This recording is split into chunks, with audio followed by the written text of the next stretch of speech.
Turn it up, clocking out, driving home, or just turning on. We got the remedy for the daily grind, Monday through Friday.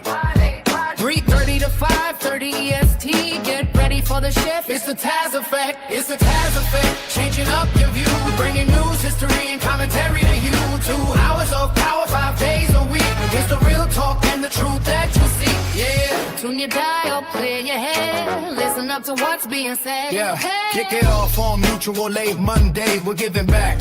Helping the community. You're staying on track. And Tuesday rolls around and the studio gets blessed. It's Talk About It Tuesday with the smoking hot mess. From the middle of the week, we're leveling up your brain. Prison Wednesday is here to break the mundane. Surprising guests who enhance the whole world. Watch the knowledge and the stories get unfurled. It's the Taz Effect, changing up your view, bringing news, history, and commentary to you. 2 hours of power, 5 days a week. It's the real talk and the truth that you see. Now Thursday hits and the lines open wide. No placeholders here, nowhere to hide. Think about it Thursday, yeah, the mic is all yours. Call in, chat live, let's open up the door. And just like that, the weekend's inside. We're wrapping up the weekend, we're doing it right. Fun News Friday is the ultimate news party. Toasting you into the weekend, feeling good and hearty. 3:30 to 5:30, making your daily check. Lock it in, turn it up. You just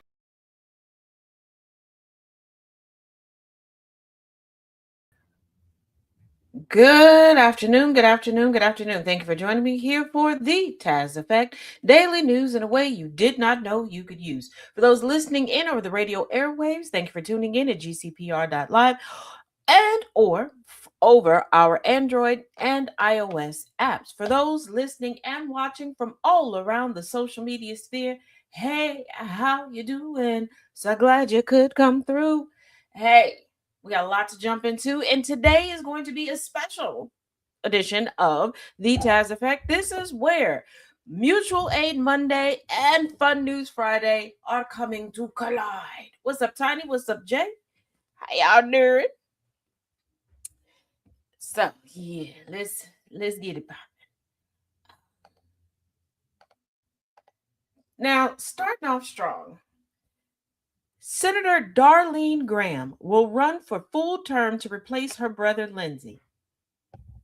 I told y'all this white woman was gonna white woman. I don't know what y'all thought was gonna do. Hey, Poetic. What's up, Inferno? Thank you for joining.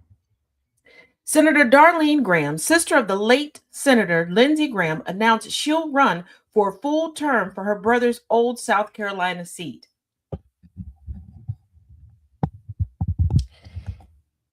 They ain't even officially put this man in the ground, baby.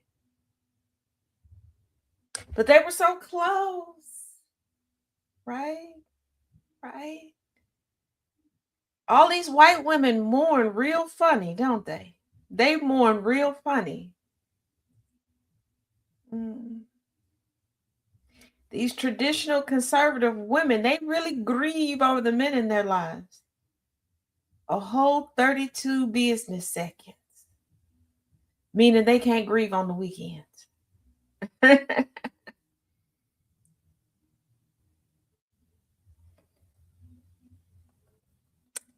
The only thing we know about her, she is a college graduate, but she has a degree that conservatives would consider woke and on the liberal side. And the one presser that she's done thus far, Lindsay, I'm doing it for you. This is in honor of you. And I'm like, ma'am, this should be for the constituency. But we shall see.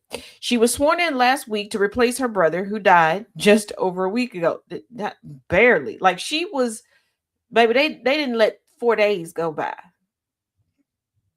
And Trump backed her appointment. And her appointment is widely being seen as a move to fill the seat with a caretaker who would leave Washington at the end of the term in January. She said, surprise, surprise, surprise, surprise. Hateful left. What is hateful? I'm not his sister who didn't grieve for him. But Trump announced Friday that he would endorse Graham should she run for a full term in South Carolina's primary special election, August 11. Run, Darlene, run, Trump wrote in a Truth Social post. Here is the thing: nobody cares at this point, outside of grifters and weird sycophants, about an endorsement from Trump. Why? Once again, Trump is officially into the lame duck stage of his presidency. And no, this is not a dig on Trump. Any two-term president, when you start inching towards the midway point of the second term, there's no more elections to run. There's really no more political uh, collateral that you have to put down. You have to be widely popular for people to give a damn. Like Barack Obama, there's a current candidate right now whose campaign is lying. People will call it misinformation, disinformation. We call it what it is around here. Lying about Obama endorsing her because people are like, oh, Obama endorsed her, I'm going to vote for her. He didn't. He didn't. All right. They're calling me hateful. I'm not Lindsey Graham's sister who didn't grieve him, or Erica Kirk who didn't grieve her husband, and both of them ran off and started working. I've lost people close to me. I've taken time to grieve and to heal. I wasn't looking to immediately fill their shoes, but interesting. Now, the filling window for the South Carolina special election opens Tuesday and closes 1 week later. Several candidates, including Representatives Russell Fry and Ralph Norman, have already announced their intention to run. Y'all not going to do it. Y'all not going to get it. Here's the thing, South Carolina. One thing for certain, two things for sure. And I wish the Democrats would learn this. And I also wish all the other parties would start from the grassroots and get up to the federal level, because they're in every other level of politics. And I need y'all to learn this lesson. There are a lot of legacy families within the GOP, and those names carry weight. You want to know partially why we have the government that we have right now? Because people aren't looking for qualifications anymore. They look for name. Now, the Kennedys for a long time had the Democratic Party on lock. If your last name was Kennedy, they didn't even check to see if you were one of the Kennedys. They were willing to vote you in.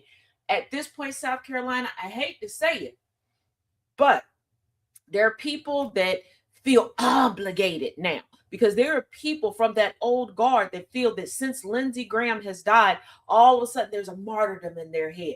All of his woes, all of his sins, all of his misgivings, all the badness that he partook in, it washed away.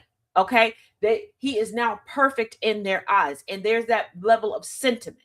They're going to start being, well, if it was me, I would want people to do this. If it was me, they're going to put themselves in his footsteps. And because he has no wife, he has no child to come, or there's no grieving widow, the next best thing is his sister. And this is why she's playing off of certain emotions. This election is going to be a lock for her. And sorry, not sorry, those that are not right-wing conservative, y'all rarely, when it comes to midterms, go out to the polls. And when you do, far too many of you all are relying on someone else to do the voting for you. Oh, I really hope that his sister flips the script, because like I said, from everything that I know about her, they don't seem to be close. And this has been confirmed. In Lindsey Graham's final moments, he didn't call his sister. He didn't call anyone else. Both his parents passed away. By the time his sister was 13 and he was in college, it was just the two of them. And there's so many lies that have recently been put out about, oh, they're so close. He helped her learn how to write her name at 13 years old. Okay, whatever. But he didn't call his sister. He called one of the people who schedules for him. Not a personal assistant, not a long-term staffer. The person who handles his scheduling.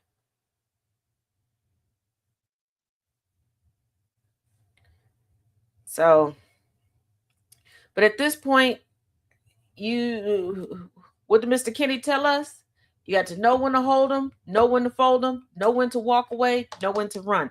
And any other candidate right now, it's not going to work.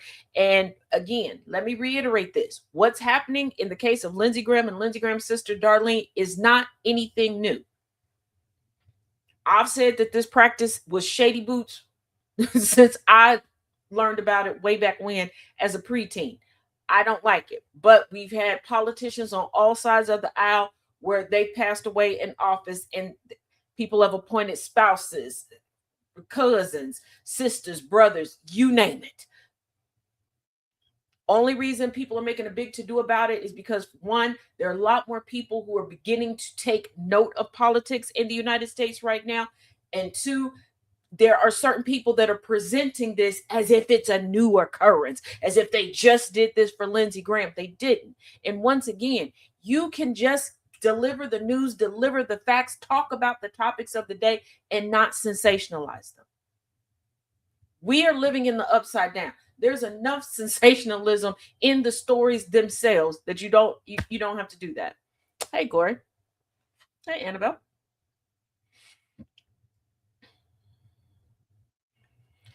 Thomas Massey. Yep, that Thomas Massey out of the Commonwealth of Kentucky is rattling people again in a good way. In a good way. Now we know, depending on the day, okay, you sneeze on a Monday and you miss what he said on Monday, but on Tuesday he's back to the regular schmegular GOP shenanigans. Hey, Tracina. But right now he's like, why are you complaining about election fraud? We won all the damn elections. And he's right. And he's right. But once again, what do I tell y'all often? We live in a gossip-riddled society. So nobody's really looking for logic. Nobody's really looking for logic. Because somebody could come to you and go, you know what? I see Taz out at the club every night. Every night she's out at the club. Do you know how many people would run with that and report on it as if it's the gospel truth? Forgetting that most nights when most people would be heading to the club, they'll be like, yeah, I see her at 8 o'clock. Face on screen. Most nights around 8 o'clock hour. Or I'm sitting in somebody's class. And nobody will go, well, if you were able to see her, you were there too. So why is it okay for you to be there but not her? This is part of why we got there. This is why the whole election fraud thing is so ridiculous. Because if there was election fraud, how is the GOP in control of the federal government right now?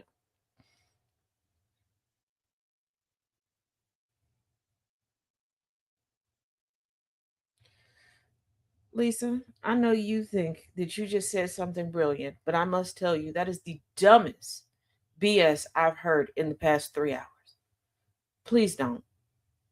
Please don't. And come in, listen, and get a grasp for where the conversation is. Hey, Mrs. Love. But yeah, if somebody was what I want y'all to think about it. First of all, every time there's an investigation, it pops up that there was some low-level fraud committed, but that was on the side of the GOP and the faction of the GOP, specifically MAGA. Indictments went out for those connected to Donald Trump in his sphere. With his last address to the nation, if you missed it, it's up on at TazJ77 on YouTube. That hey Annabelle, that it's still up there. We talked about it, and then it was confirmed through the quote unquote document drop. A lot of things were redacted in this document drop, which we knew that was because they love redacting random things to get the conspiracy theories going. But the information is what we already knew.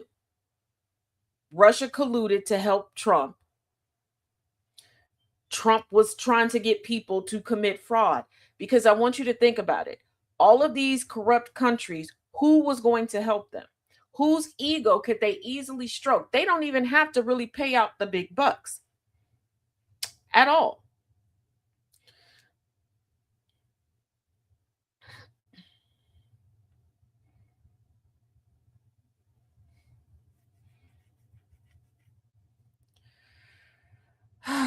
Okay.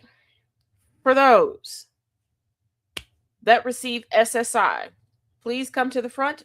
If you know someone who receives SSI, please pay close attention. If you need to come back to this at a later moment, come back to the 1515 mark, okay? Social Security now automatically checks every SSI applicant's bank accounts before approving benefits. Every person who applies for supplemental security income now faces an automated bank account check before the Social Security Administration approves a single dollar in benefits. The agency's access to financial institutions programs, known as AFI, electronically queries banks nationwide to verify reported balances and hunt for accounts applicants never disclose. The system also runs during runs during periodic reviews of existing recipients. For the roughly 8 million Americans who rely on SSI, the practical barrier to receiving aid is no longer just having limited resources, it is agreeing to let the government look. Again, let me remind y'all, before you go with the, but I thought the Republicans were the party of small government. No, baby. No. No. The Republicans, especially the conservatives, what they're trying to conserve is the Confederacy. The Confederacy was an autocracy. When I tell you all that the indoctrination runs deep, the indoctrination runs deep because this isn't just about keeping them melanated down, keeping the marginalized that happen to be melanated down. No, it is keeping everyone down except for the men that they want at the top of the food chain, the proverbial food chain, if you will. Now, AFI replaced a slower paper-driven verification process with electronic requests that can automatically pull bank balance data during SSI claims processing. The system is operational in every state. When a financial institution does not participate electronically, field offices fall back on a paper authorization form, SSA-4641, but the default workflow is digital and largely invisible to applicants once permission has been granted. The program does more than confirm what applicants report. It runs geographic searches designed to detect undisclosed accounts near the applicant's address. That means even accounts an applicant forgot about or chose not to mention can surface during the review.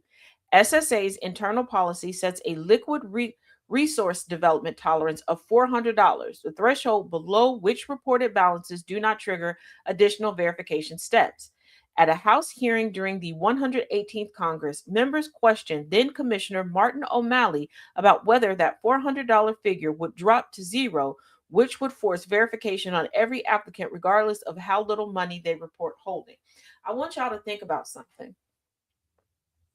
These same people that are telling you that having more than $400 in the bank means that you do not need assistance from a pot that you paid into. Because I want you all to get in the mindset of thinking about the federal government as a savings plan, a savings opportunity for you, because you put money in, you have to draw it out. Difference is with every other savings plan, you just take your withdrawal slip up there and you say, hey, I need this amount of money, so I'm taking this amount of money out. With this plan, you got to prove to them that you need your money that you put in. That was supposed to be guaranteed to benefit you. But these are the same people who will look you in the face and tell you that over $100,000 a year is not enough for them to sustain themselves on. Now, keep in mind, these people still have side hustles. These people still get paid for speaking engagements. These people still push out more books than a little bit. I don't know how many more books we need from congressmen and women. Pretty much everybody got the same damn story to tell to get to Capitol Hill. I pulled myself up by the bootstraps. I went to college. I didn't go to college. I went through a little bit of college. I went through a whole lot of college. I went through this election, that election, this election, that election. This was my first election that I ever won. This was my 57th election that I ever won. And bada bing, I'm here. What laws did you pass? Oh, we're not going to put that in the book. Ba-da-ba-ba-ba. You've read them all.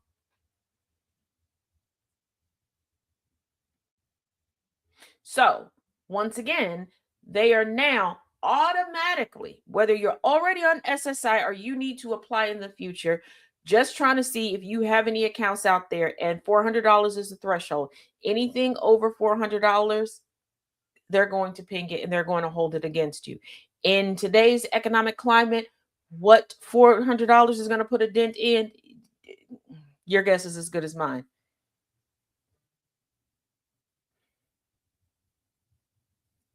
So, and again, you all continue to not say anything and act as if you are afraid of your representation. You are allowing yourself not to be properly represented, but overly taxed. What happened to no taxation without representation? Y'all are quick to cuss out the 16-year-old at the local grocery store because she didn't bag things the way that you wanted it. You quick to cuss out the fry cook at your local fast food restaurant because they didn't put enough salt on your fries. But you don't have any smoke. You can't match energy for the people who have something to say over your literal lives. They have now decided to tell you, after once again passing legislation where the wealthy get more tax breaks, more subsidies, aka welfare, and they're telling you that for your SSI benefits, you better not have more than $400 in the bank. I want you to think about that. We are giving lunch money, daily lunch money, to folks who can afford to have multiple residences. If you didn't learn anything else from current events regarding Lindsey Graham and Mitch the Glitchy, I need you to learn this. They have residences in their home states and in DC, not rental properties. Okay, not rental properties. I want you to keep that in mind. These are the same people that are telling you $400 is too much for you to have. Because it's not like you're going to SSI and they're cutting you a check for $1.3 million. They're not.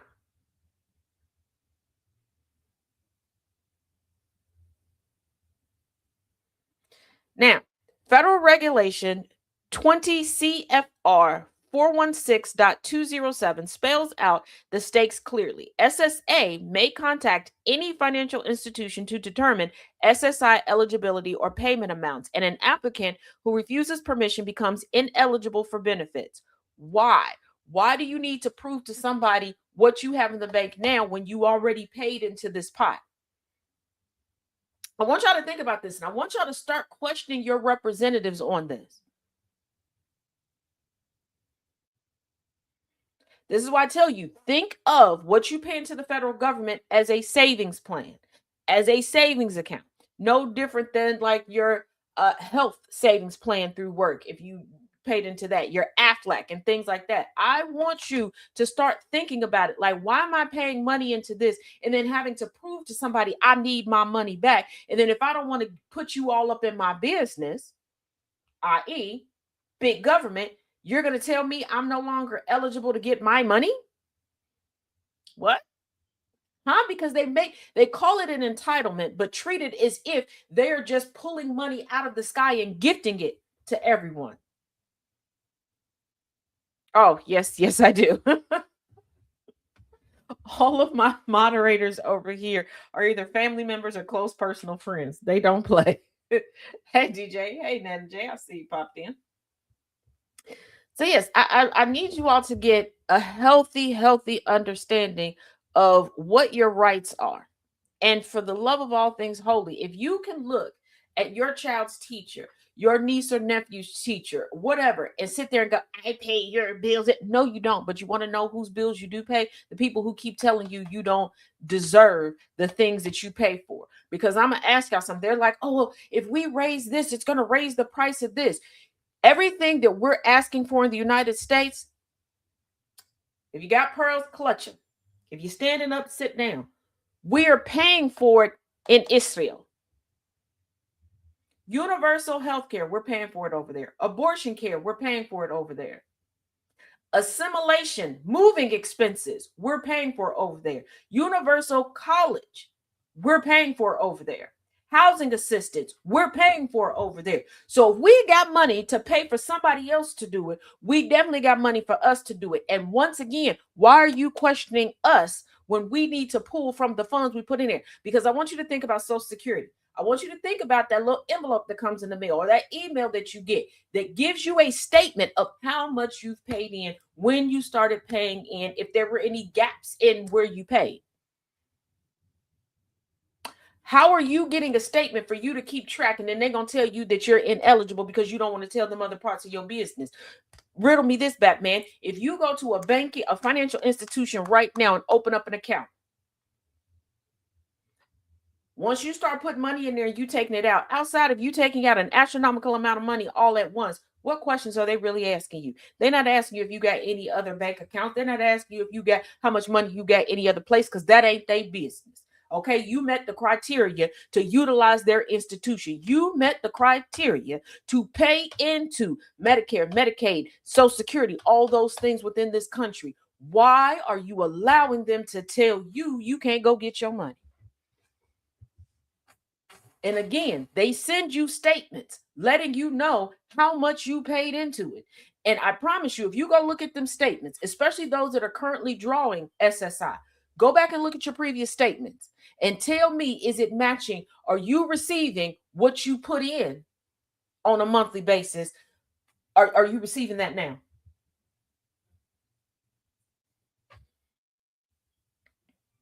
And also, citizenship doesn't work that way, Juwan. But cute try and follow the conversation at hand. All right, all right. But here's another thing I want y'all to think about. Okay, don't just talk to your representation. I'm gonna need y'all to start fighting back on your employers. Do you realize that a 401k was never meant to be a pension plan? Oh, look at that. Oh, shucks. This is what happens when you get your news from a history educator. A pension and a 401k have always been meant to be two different things. And quite honestly, they are two different things. But companies realized, wait a minute, these people don't really understand what a 401k is. We could just take the pensions away from them and they can try to rely on their 401ks. And also, if you do not have a 401, if you don't have a pension plan at your job, stop doing a 401k and go do a Roth IRA, because you're putting in pre-taxed money and they're going to tax you every time you take out. A Roth IRA, you're putting in taxed money and they can't tax you when you take it out. You should be getting a pension and benefiting from your 401k.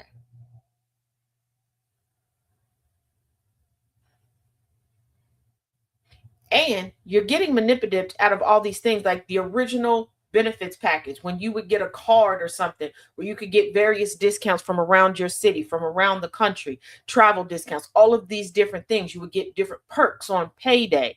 Around the winter holiday season, you would get different perks and bonuses, et cetera, et cetera. Okay. But y'all went from watching Hoffa, the movie, like, yeah, let's do this, let's get back to this, they drifter, blah blah blah, to now, I don't want to put my money in that, unions are a scam. No, not having a union is you welcoming scam into your life. A union is no different than any other insurance policy that you have. You pay a little in and you get way more out than you pay for. Hear me again. You pay a little in and you get way more than you pay into back out of it. You get protection. You get somebody willing to stand up and stand in the gap for you.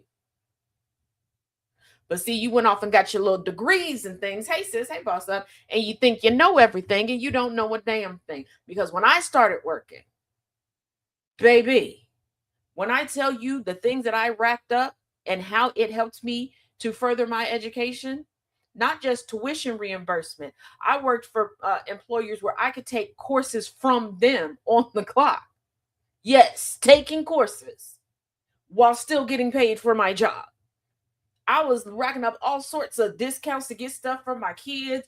There were raffles in the building because they were working to keep morale up. You all have allowed them to make you miserable at work. You flipped it. There was once a time where everybody in this country realized that we are the consumers and we are the workers. We are the valuable part.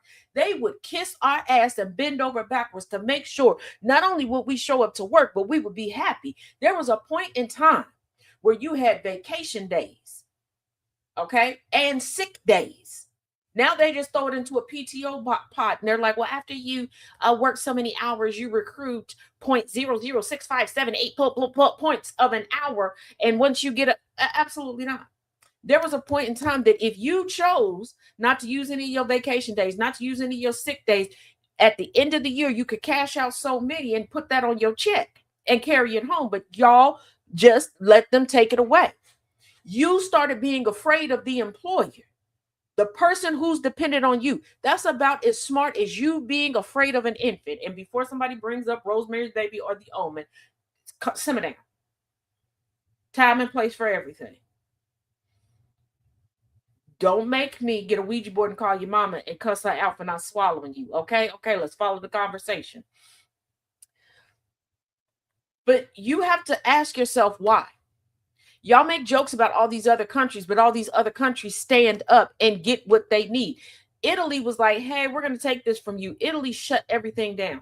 How you going to take something if we don't run it? You don't know how to turn none of this on. You ain't never worked over here. We voted you in to do what? Oh, okay, what we said. And we said, right now, we're not going back to work. Same thing with France. They were like, hey, France, we're not doing this anymore. And they were like, guess what? We're not doing anything. South Korea, they're like, you know what? We're going to inflict martial law. They was like, first of all, go snatch up that president. We're going to whoop him up a little bit first. We're going to impeach him and remove him.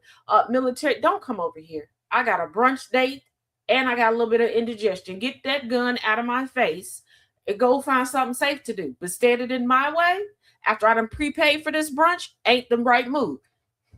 But y'all, once again, you're acting afraid of the people who are dependent on you. If you go get a newborn, an infant, and bring the newborn infant home, the baby that is completely dependent upon you for everything, every aspect of survival, and you sit there and go, I'm afraid of the baby. I can't do anything. People will look at you like you were crazy, and eventually you would come to your senses and go, why am I doing this? I want you to realize that your employers are the infants. Because you are the workers that provide and create the services and products that must be sold. And guess what else you are? Oh, flip that coin. You are the consumers that go out and pay for the services and goods. So why are you acting afraid to turn back the hands of time and get what you deserve? Yep, we used to have vacation days, sick days, comp days, known as mental health day. Yeah. And now they just give you that. But y'all let it happen. Y'all complain that they just give pizza parties. I remember that there were catering companies that opened and were dedicated just for those days, where certain companies would put in orders. Sometimes it was every payday, sometimes it's every Wednesday, whatever day it was. But there were catering companies that were in business just to service workplaces because they were trying to feed you the good food. Okay, have whole buffet setups. I remember when most companies had cafeterias, cafe-style cafeterias on their campuses because they wanted to keep you happy, to keep you coming back in here.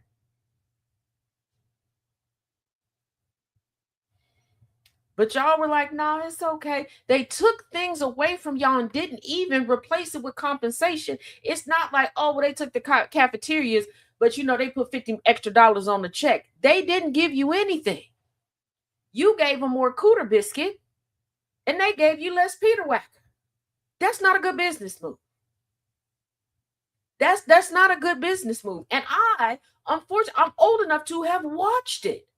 I remember when I was applying for my very first job and the people in my family that came and told me what to look out for, to check the benefits package. When I got my first job, both sets of grandparents came over and my parents sat down with me. They went through the envelope of benefits that, I could get. And this, I'm not even talking about my first adult job. I'm talking about my first job, period. That's it. Because you even got some benefits just working part-time, baby. It was tiered. This many to this many hours, you were eligible for this. Up to this many hours, you were eligible for this. Up to this many hours, you were eligible for this. And they walked me through it. They were like, okay, this is the best option. This is how you fill out your tax form so that, this is better. And now, baby, you're not getting nothing. They not even giving you a saltine and a sip of water before they bend you over and poke you with the spiky Peter Whacker. And you just letting it. You like, give it to me, daddy. I like it. Give me more. And yet you wonder how we got to this point with Trump. And I need y'all to stop going, well, it's such an embarrassment to have a reality TV star as a president. Why? You had an actor / president of the Screen Actors Guild as a president. You had a former entertainer working on Capitol Hill. This has been the thing. People can have multiple stages in life, multiple acts. I'm not taking that away, but the simple fact that you allowed somebody who has been the butt of financial jokes, the butt of business jokes, the butt of societal jokes for decades get in office is ridiculous.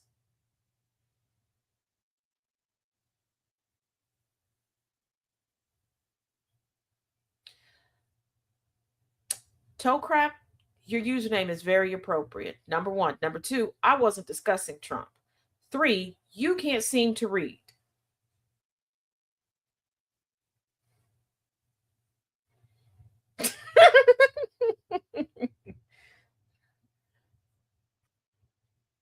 Now, again, Trump was booed, this time at the World Cup. Music to everybody's ears because nobody likes him. Like nobody.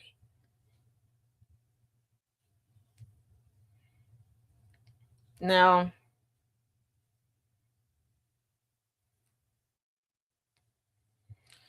do y'all remember Scaramucci?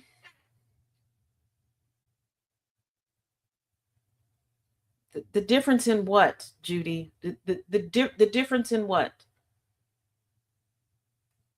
Anywho, do y'all remember Anthony Scaramucci? Y'all remember? I remember. Anthony Scaramucci says, and I quote, "The hypocrisy isn't even hidden anymore," as he slams Trump supporters over their obvious double standards. And it's amazing that little Miss Judy, I'm going to assume with no booty, walked in talking about the difference is. Yeah, the hypocrisy reigns supreme.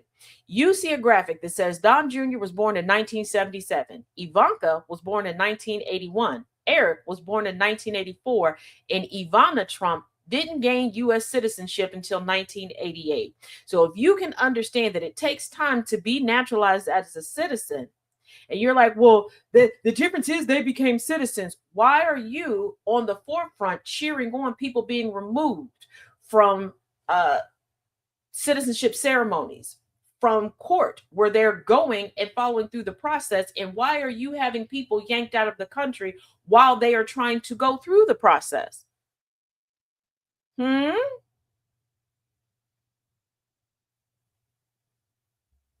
Seems like you want only a certain complexion to be able to immigrate into this country, because I'm pretty sure that when your people came here, they didn't do it the right way. Because once again, I'm also old enough to remember the plethora of stories that used to reign supreme from coast to coast, where people would brag about how their ancestry slipped over, usually the Canadian border, couldn't speak English, had between $5 to $15 in their pocket, and how they made away. I'm also old enough to remember the slew of stories, again, coast to coast, that were being told about how people's mamas and papas never learned to speak English.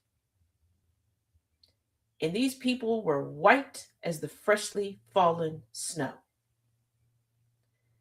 So if you're going to come play with somebody, be a better grade of troll, number one. And two, make sure they don't have decades in the game of just witnessing the bullshittery of white people, specifically white women.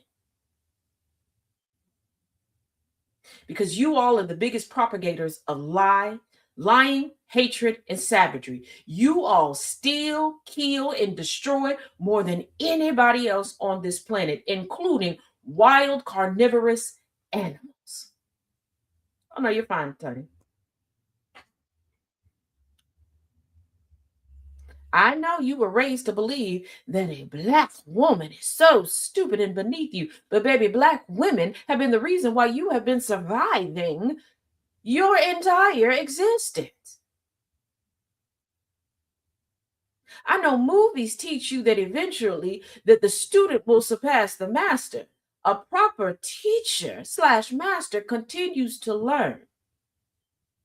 Therefore, can't be laughed.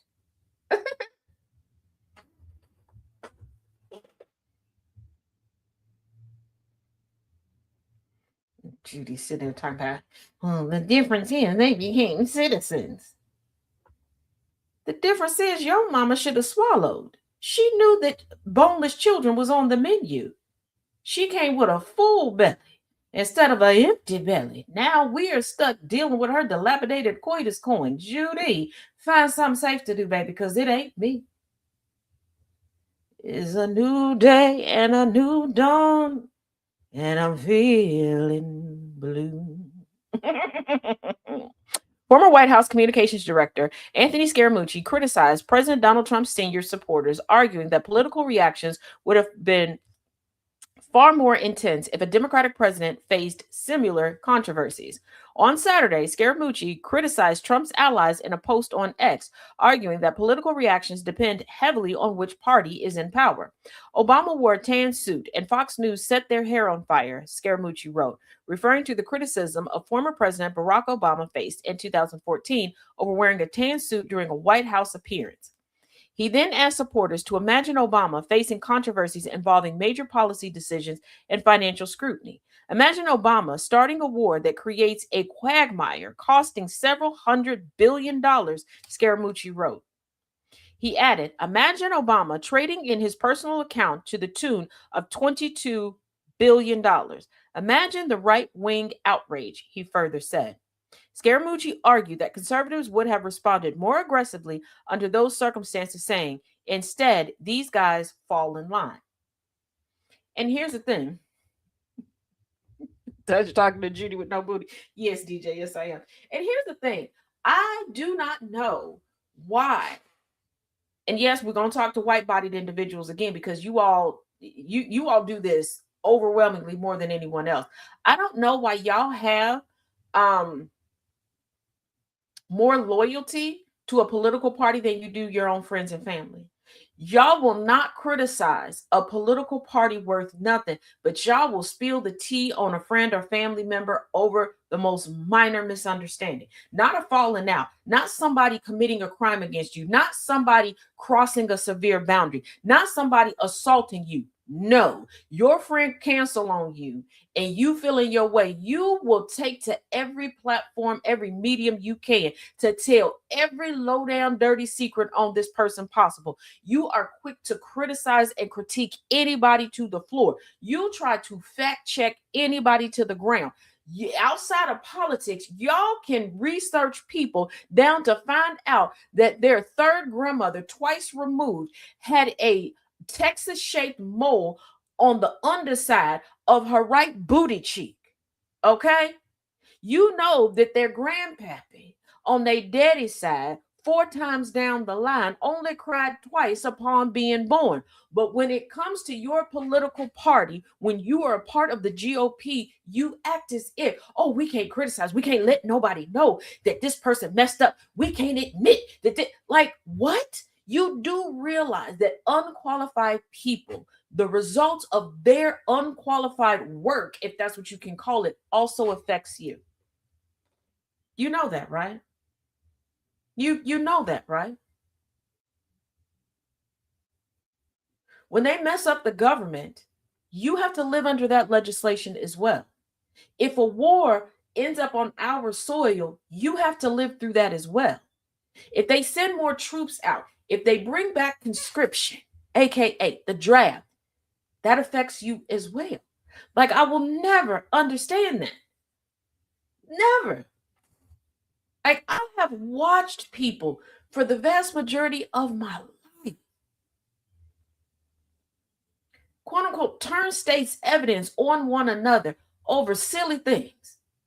I've seen women go, I don't think she deserves that man, and go and just show all that woman's dirty laundry to this man.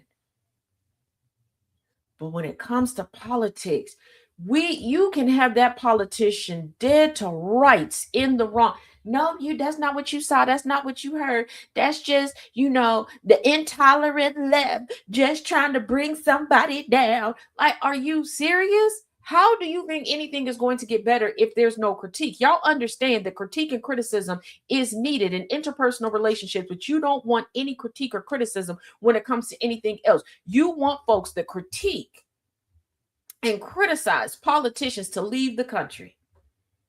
That's like saying you don't like your partner bippity boppity booping you on top of the head. You got people, even strangers, coming going, hey, look, buddy, I can get you out of this situation. We got a nice little spot over here that you can stay in. No. Just leave my house. Just leave my house. But then you're crying going, I don't know why this won't get fixed. I don't know when it's going to stop hitting me on the head. Like, what? If you tell everybody to leave that's willing to fix it, why are you still complaining that it ain't fixed? And again, why are you more loyal to politicians that are in your employment? Y'all took the family aspect out of companies. But you want us to pretend to have the family aspect with politicians when you don't have the family aspect with family. Huh? What? I guess. Now, keep in mind, today is still Mutual Aid Monday. If you are in the Tazisms or Sound of Coffee Discords in Mutual Aid, you will find this information. If you are watching on Substack, YouTube, Twitch, Facebook, in the description of today's broadcast, you will see the following information as well. Villains Guild and Outcast have come together to spread the word and try to help the Omund Sund family. My apologies if I mispronounce it. I try my best. Their young daughter, Joey, will be turning 6 years old at the end of the month on July 31st.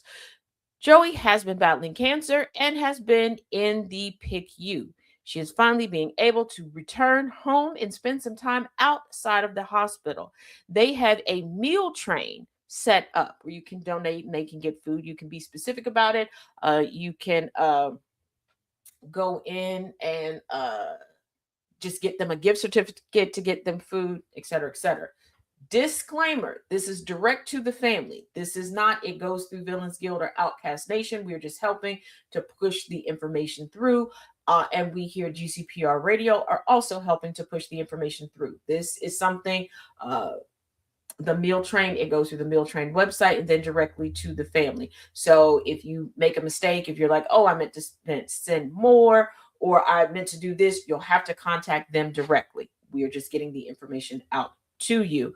Otherwise, you can go to @TazJ77 on YouTube. There's a video with a QR code, or @TazJX on TikTok. Once again, video with the QR code that is up there as well. Sure, boy.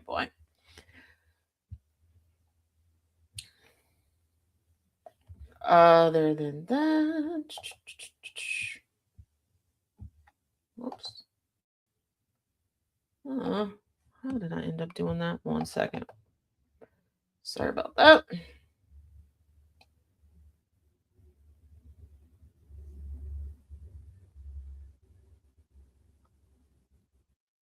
And for their meal train, the Omundson family has a goal of $5,000. Currently, they're at $3,090. So even if you just have $1 that you can spare, please help out.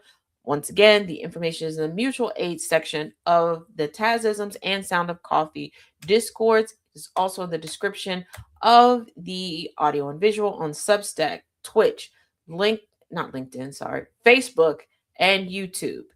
Otherwise, you can check for the QR code on TikTok @TazJX or on YouTube @TazJ77.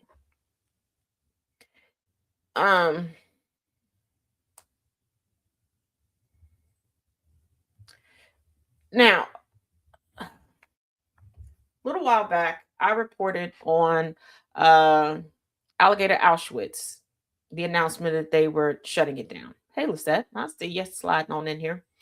A federal judge is now telling Florida State and the Trump administration to prove that Alligator Auschwitz is closed because they don't believe them. I don't believe them either. But keep in mind, this was an institution that was state run, and the funding for it was not exactly the legal way of getting that funding. Yes.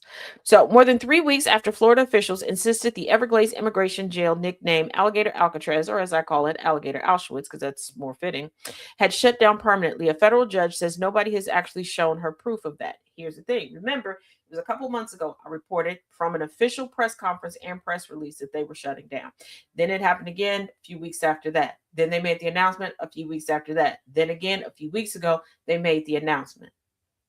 Now, we already saw the food trucks that were providing food for the employees, although they were said to have a fully functional kitchen in there. That's what they said. I still never got any confirmation of that, but whatever.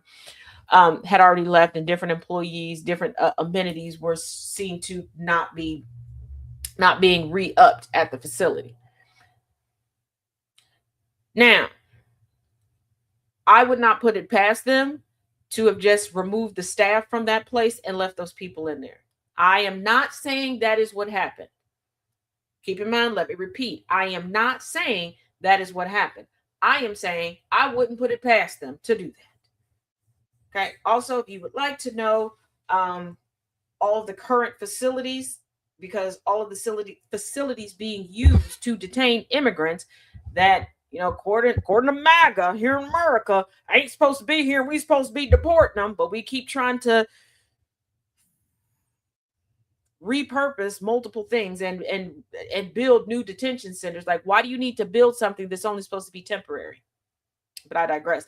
There is a full listing on at camptaz.blogspot.com, or you can go to linktree/Cincitaz, CINCITAZ as in zebra, and just click where it says ICE detention centers, because you would be amazed at the facilities and resources that they are using for this, how they are utilizing your tax dollars.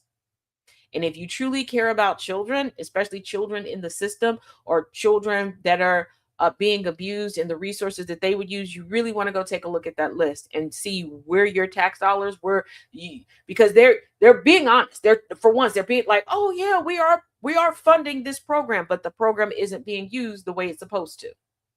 Because I'm pretty sure most of y'all did not know that there are foster care facilities that are being used as ICE detention sites, a duality. And there are people that were already in a lot of these facilities that are now getting ensnarled in ICE mess.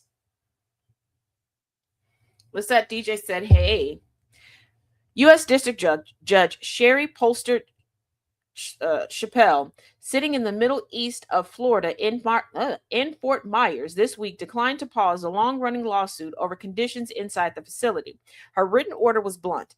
Outside of what lawyers had argued in briefs, she wrote that the court had seen no evidence from a state or federal official with authority to declare the facility permanently closed. She gave both governments 4 days either to hand over the proof or to explain when it might arrive, according to syndication of the Miami Herald's reporting. State and federal attorneys had asked Chappelle last week to freeze every remaining proceeding, arguing DeSantis' June announcement made the underlying suit moot.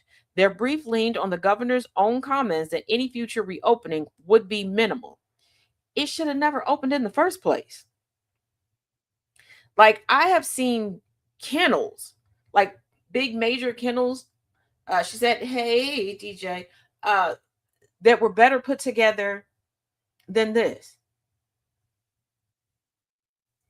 Attorneys with the ACLU's National Prison Project weren't satisfied, telling the court that officials had offered nothing beyond scattered, sometimes conflicting public statements, not documentation. Their position: if there's any real chance the site reopens, the case presenting everyone who was held there, plus anyone who might be detained there later, has to stay alive. Deputy ACLU Director Cameron Gonzalez put it plainly to the Herald, saying vague assurances don't cut it. The group intends to stay watchful until the facility's closure is beyond doubt. No problem, DJ. I want you all to think about it. We have a fully grown man who decided to name himself Border Czar. I want you to think, okay? And this is not something you need to answer out loud. This is one of those answer internally. And really, I want you to ponder on it before you just spew out an answer, okay? Because this ain't about who says it the fastest, and this ain't a right or wrong type of situation. This is a self-reflection moment, okay? Okay. The United States does not have simply one border. There is no plausible way to, quote unquote, secure all the borders of the United States. No one has seriously, truly focused on the water borders, the water flagged borders. No one is getting on the upper echelon that own yachts that routinely sail internationally. Nobody's getting on the super rich that have private jets that fly internationally. Like, we've learned nothing from Epstein. There have been people on social media, out themselves, out their families, as to having illegally brought people in to raise their children. Yeah, the same people that will write parenting books for y'all to follow. And these people haven't been home in quite a while. Folks didn't even know that these people existed.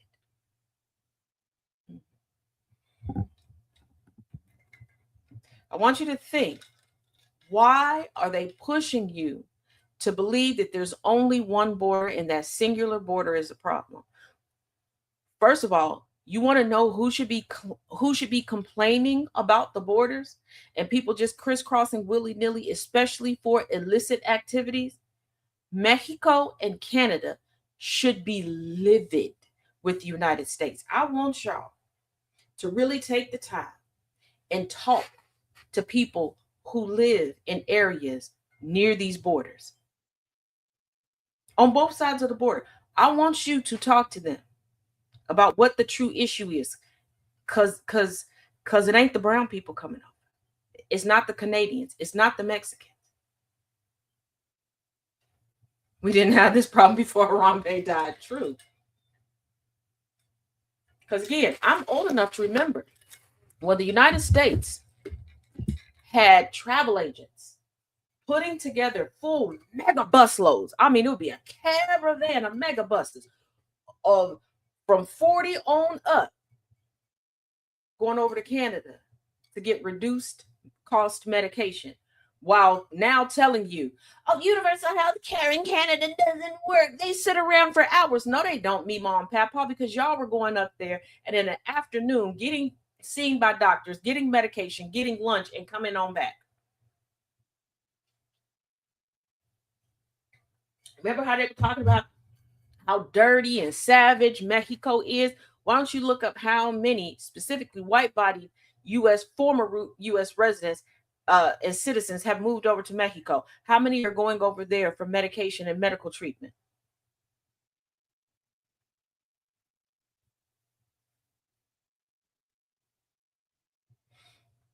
And also, a lot of y'all that are complaining about stars and the rich being on social media going, oh, this is why people are having bad mental health. I need y'all to shut up, seriously, because y'all gonna tell me y'all miss Lifestyles of the Rich and Famous, MTV Cribs, every Joan Rivers show. Y'all forgot about Mary Hart? I didn't. Y'all forgot all about the barrage of magazines dedicated to telling us how rich folks live. Huh? Every other television show for decades was centered around showing you the wealth that you couldn't attain.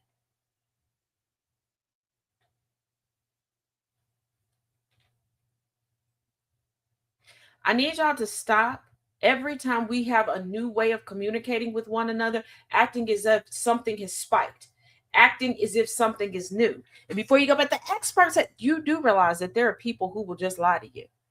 There are people who will lie to you to keep themselves in business. Y'all just have to actually parent your children and actually partner your partners. Huh? Huh? Yeah. You're going to have to do that. That's what you're going to have to do. That's how that works. People have been window shopping other folks' lives forever. A good chunk of the reasoning, the actual reasoning behind so many lynchings was people window shopping other folks' lives. People going, well, I should have had this life. A lot of mental health is because of that. But you need to realize what you see in the window is purposeful. It's designed to look amazing.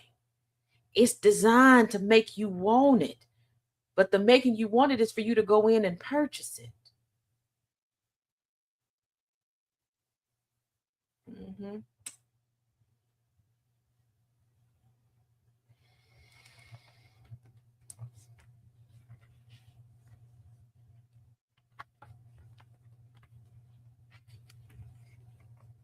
There was no social media. when cheerleader moms were trying to off other cheerleaders.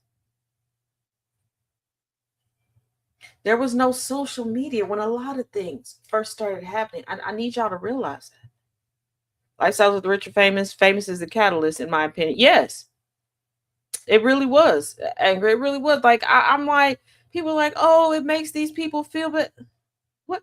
I lived through an era where not just in the United States, but multiple places in the globe where model agency talent scouts were all up in the mall, where they were having pop-up fashion shows in malls, trying to convince girls to be as thin as possible,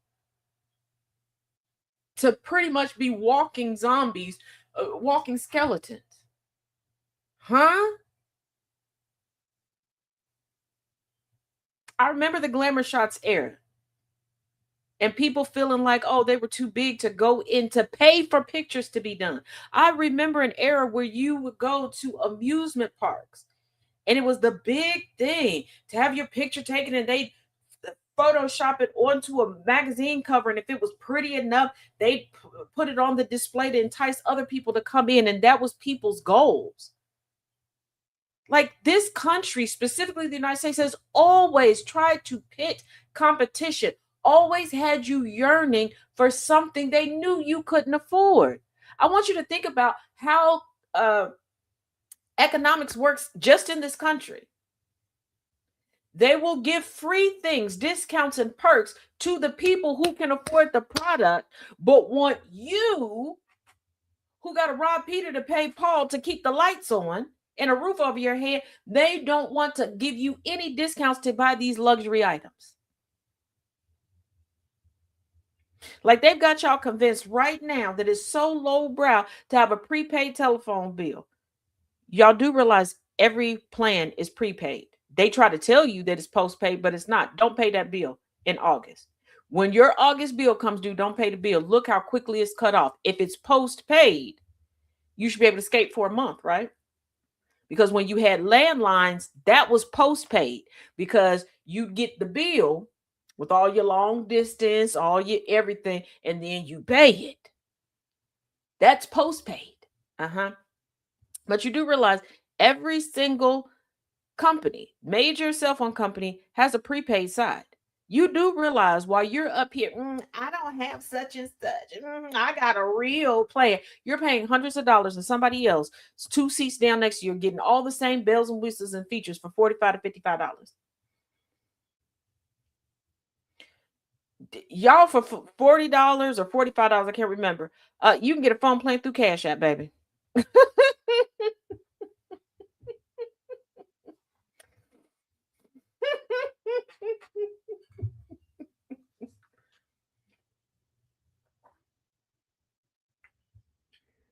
We have been being sold a lie regarding the rich in this country since there have been rich in this country.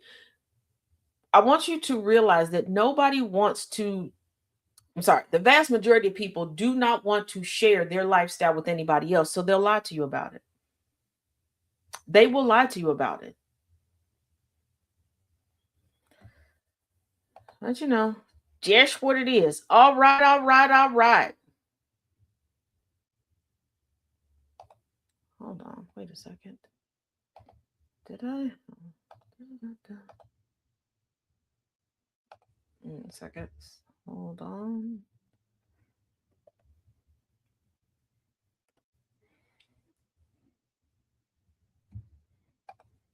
I don't know. That's real quick, TikTok.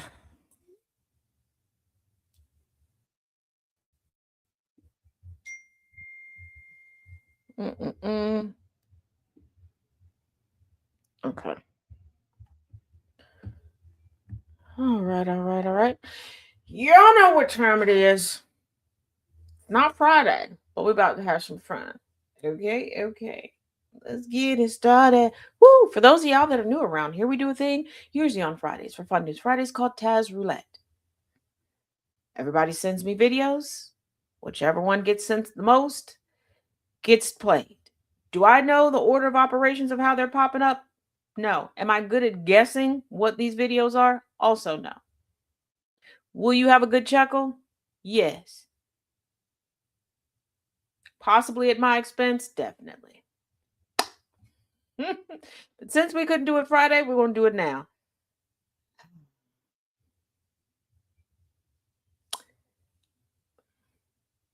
I'm a little leery because I have learned in doing this that the shorter the video, the crazier it's going to be. So, I don't know. This one, it's 56 seconds.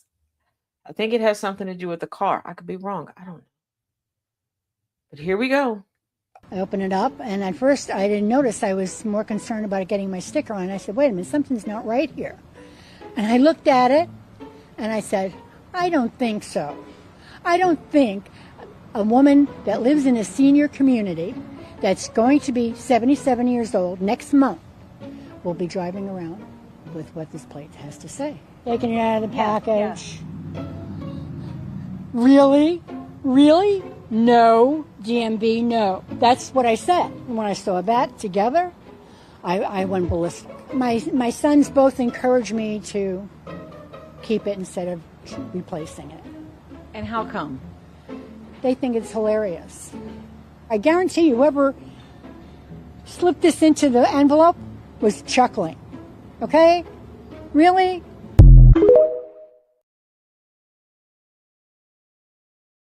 Squeeze ass. Now, this one I do have some more information on because I didn't know that this was in the bunch that was being sent. But Mr. Chaos had showed me this. We were watching the news, saw it, then he saw some videos, I saw some more, I saw an article about it. The fact that this woman is on multiple news outlets, not a regurgitated story, like, because a lot of times between news, like if it's one story, a lot of times people will just take the same story, the same copy, and no, multiple interviews. And she's like, well, what would a woman living in a senior center? She went and showed her friends, all men. Not a single woman did she show this to outside of the reporter. She went around that assisted living community asking the men's about it. She keeps showing this license plate. Oh, you think that we should get it? She's like, well, I think that girl, you wanted this license plate. You just lucked out. Okay. You gonna bust it wide open and you, She gonna do something strange for a little change, okay? She ready to do it for the 99 and the 2000, okay? She trying to show them that she still got Meg the Stallion knees, okay? She about to get her eagle on. You can't tell me she not. You can't tell my son. You done called everybody. Now, one news outlet helped her contact the powers that be. And the powers that be were like, oh, well, just contact us, send it back. We'll send you another one. This woman said, oh, I'm not going to send it back. I'm just going to keep it. You just wanted attention. You want everybody to know that when they see that license plate, that you still spry and you just use the news to advertise your services. Ma'am, you're in Florida. Okay. I know about the loofahs that y'all be putting up. Okay. I know about the bath puffs in the different colors that y'all be putting on things to indicate what sexual things you want to do, you little nasties.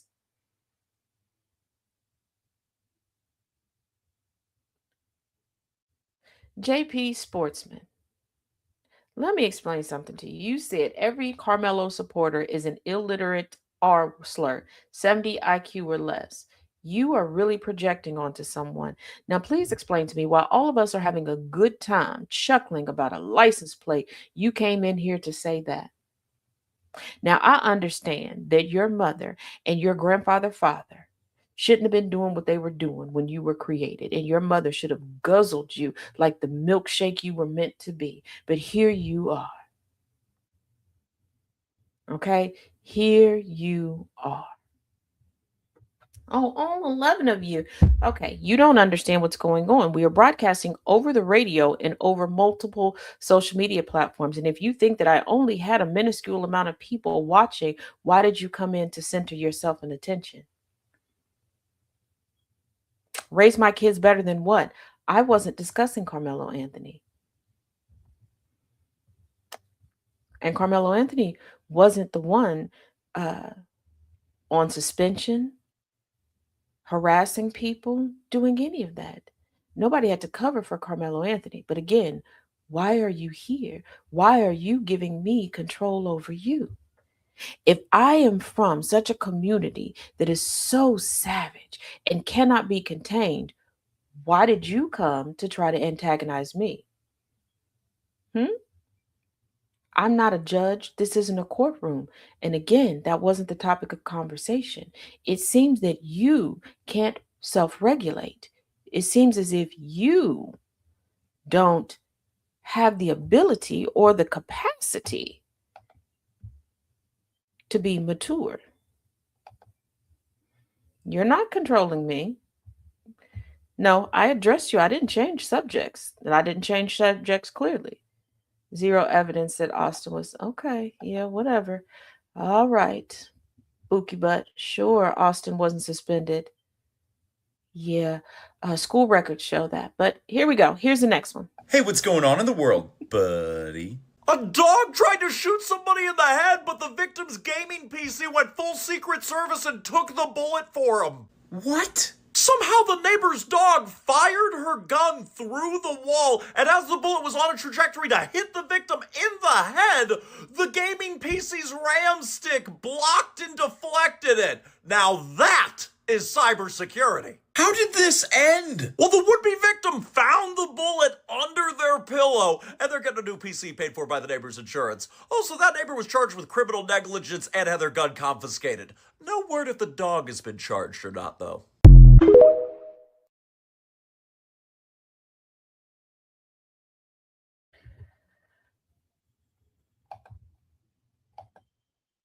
You know what? There are a lot of ways that I have thought about. I don't want to, be injured or leave this mortal coil. And now I got to add assassinated by dog, shot by dog. Like the dog came through with the come through. Hey, Murr. Like the dog? Interesting. Interesting. I got nothing on that. Let's just go. I told y'all these short ones be. Woo, here we go. We are biggest enemies, the big three, big roach, little toe, two fly. Wait a minute, let me slide through that window that be open. I'ma come through much obliged. I'm buzzing in your ear, I know you wanna take my life. And I come in no permission, I be sipping on your blood. They call me a vampire cause I'm always bloody drunk. You got that stuff I like, here's a mosquito bite. If you leave it on the counter, I'ma sleep up in the night.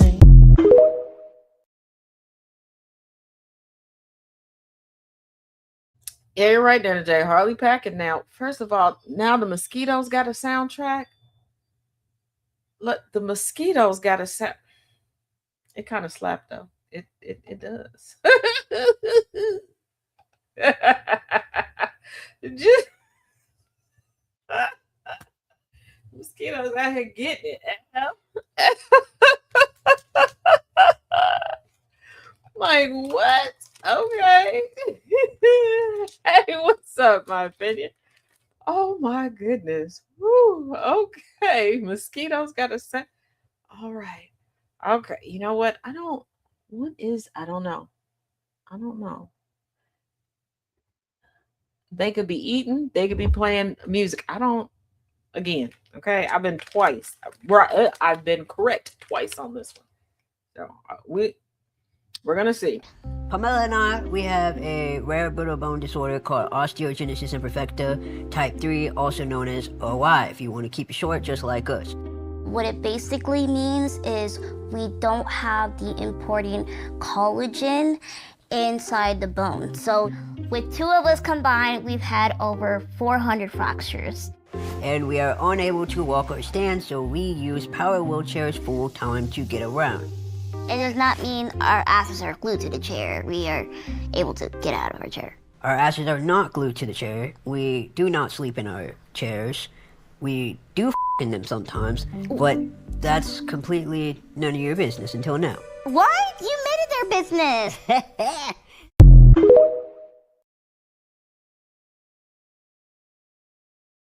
Well, you came in at the right time, twin. I did not see that coming. He said they do while in the chairs sometime. They're in motorized chair. I never Hey, so I did not know that it was going when it was going when I saw it for the first time. I did not see that coming. But hey, they they they got to get in somehow too. I mean, it you know that that's what they got to do. That's what they do. What they got to do. Oh, thank you. But I'm still trying to process emotionally the goddamn mosquito soundtrack.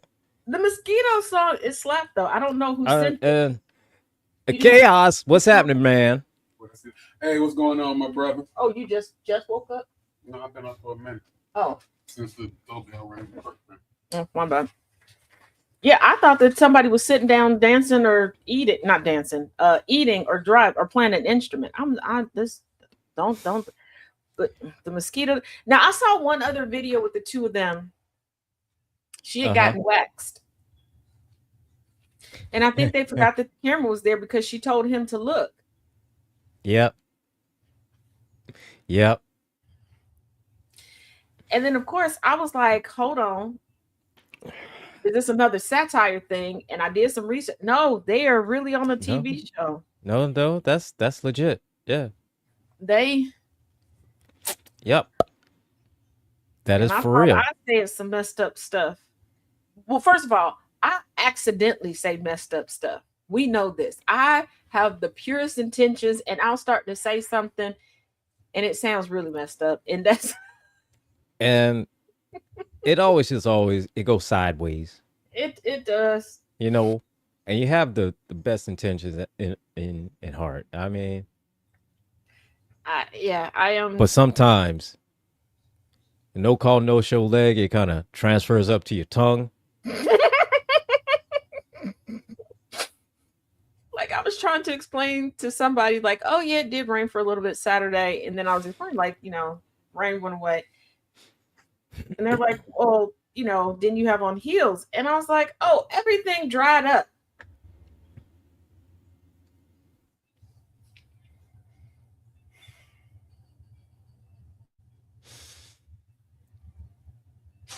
I realized there should have been more to that sentence.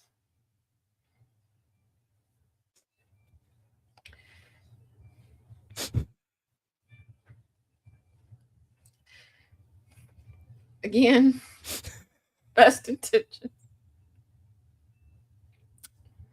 Best intentions. It just.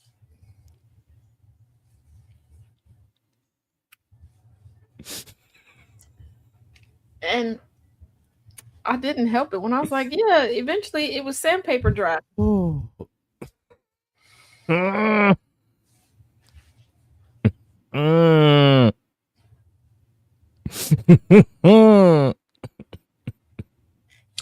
Fortunately, this was somebody who has known me for quite a few years.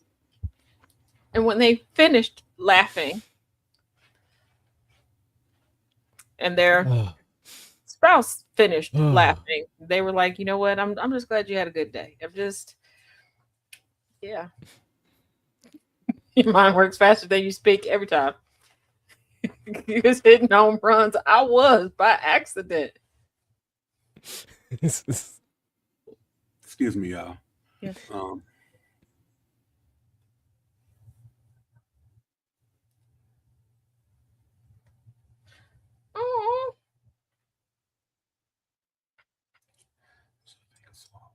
Yeah, it's a little bit.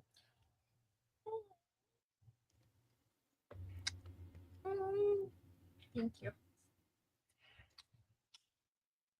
Your garter is on the table. I got more garters than a little bit. Oh, wait a minute. Pause. Did not mean to say that out loud. Pause. Oh, that's your half. That's why I took this one out. So that's yours. My half. That's the sweetest thing ever. I'm about to fall into a diabetic coma right now. What? Why you put that down? That's your half. I heard what you said. So you might want to fall into that diabetic coma. Because if you send me one more video about the hitty bitty bitch, you better find her address before I find you. Somebody taking his ass whooping, bro. Oh, Jay, I didn't, so I need to do it now. I was married now. What's up, Jay? Oh, hold on. Hold yours up. So Oh shit.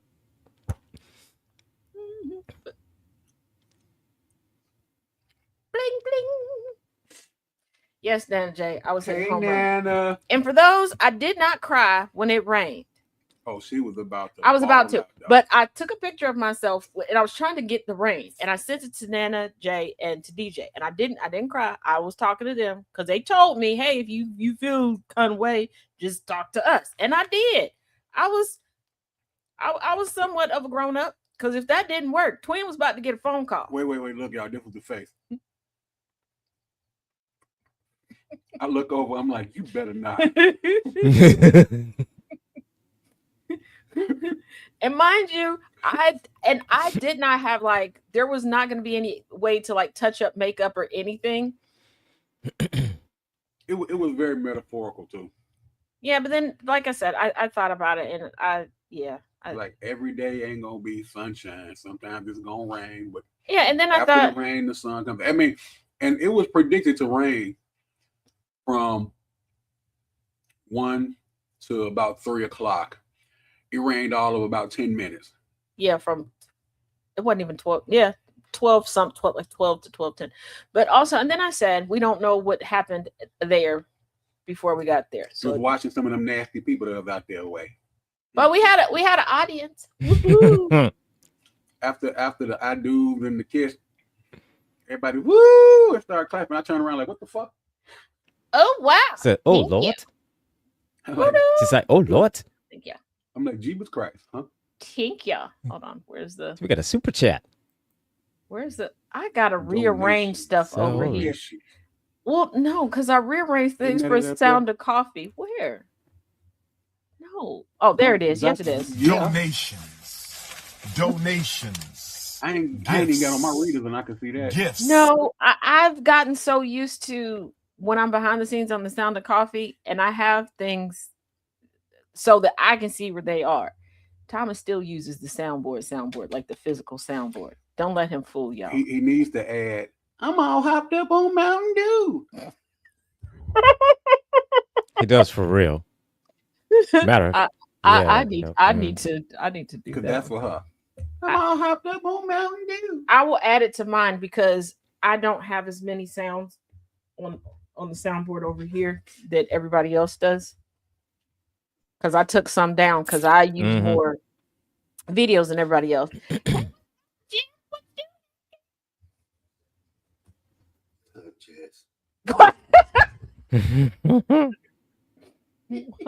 What is he like that? Probably put it right next to. Can I pet that dog? You know what? Can I pet that dog? I have been Can I pet that fighting. dog? I was saying because I was fighting saying it because if y'all can't tell, today is Jammies Day. I told you it was gonna be a fun day. I got on my Dalmatian jammies, right? And I have been fighting all day from running up to him going, "Can I pet that dog?" Because y'all know when I have on like my pants, pajama pants with the dogs on it, I run around here going, "Can I pet that dog?" So I tried my best to be, somewhat mature. Hold on, wait a second. Time to be an adult. You're an adult. Yeah, I got you. okay. I got you, Twin. I got you. This one, I think I know what this one is. I really think I know what this one is. I didn't watch it all the way through. Because I started watching it, and then the last person who sent this pinged it to me like, "Oh, this is for fun news." I think this is Underwater Puff Puff Pass. That's the only way I know how to describe All right. it. Okay. So I think We're about to fingers see crossed that Underwater I'm Puff right Puff because if Pass. it is, it's hilarious. I think, but okay, here we go. These dolphins know exactly what they are doing. This is a pufferfish. When threatened, it releases a neurotoxin. Dolphins figured out that a small dose doesn't kill you. It just changes your perception. So they bite it, gently, just enough. Then they pass it to their friends. Scientists watched an entire pod take turns with the same pufferfish for 20 minutes straight. They weren't hunting it, they were sharing it. After contact, dolphins float near the surface, barely moving, staring into nothing. Scientists call this intentional behavior. They are the only animals besides humans known to seek altered states for pleasure.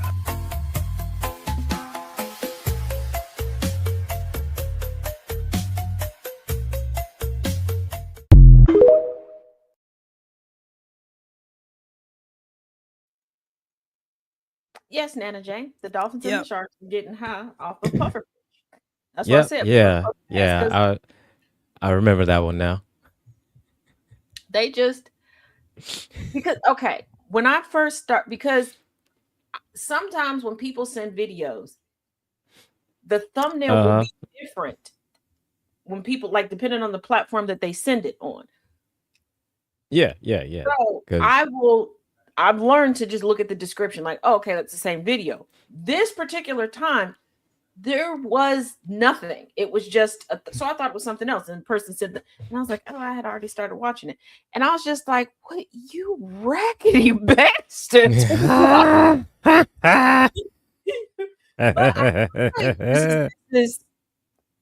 let's remember the other aquatic things we've learned about barnacles, etc. I'll take this, okay? And I've realized life is stressful for everybody. Little puff pass ain't gonna hurt you. Uh-huh. Mm-hmm. So Yeah. Oh, y'all talk about Jessica Simpson. Y'all know she's made a comeback with the Chicken of the Sea. No, she has not. She's their new spokesperson. There's a whole new line of online commercials. Yeah. I saw that. And For the sake of nostalgia, it's funny. My thing is, with that, bring back Paris Hilton for sure it was. Nicole Rich and make them the face of Walmart. Because y'all remember what the simple Oh my God. the Simple Life when they The didn't Simple realize Life. that Oh my Walmart- God.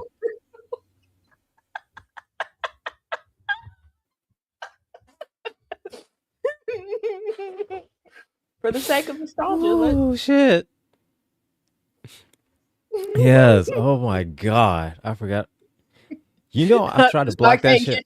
You know, so many times I tried to block that out. Here's the thing. I have people ask, they're like,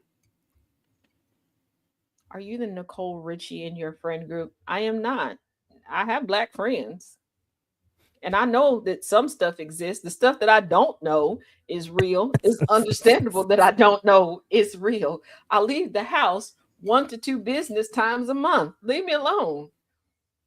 And of course, my daughter, you know, the nosy one, pinged me yesterday. What are you doing? Minding my business. I wanted Burger King. How are you out of church already? So I had to explain to her that church just was real quick yesterday. She thought that I just left church. No. And how far did you think I was going by myself? Where'd you think I was going?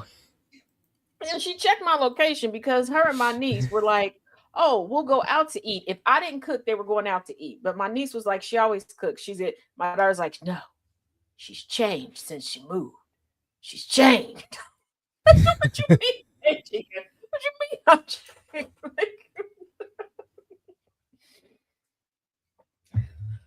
You changed. So she changed. She changed. Yep, she did as if Walmart Say- just sold wallets. And here's the thing. Said, I'm "Mom- gonna tell y'all Mom when that changed." conversation was happening, I was looking at my mom like that is a valid question to ask because the family is Walton. So yeah. when you know that, you understand Walmart. But when you don't know that their name is Walton, and I was like, why didn't they name it Waltmart? My mother told me to leave the room and not talk to her for 2 hours.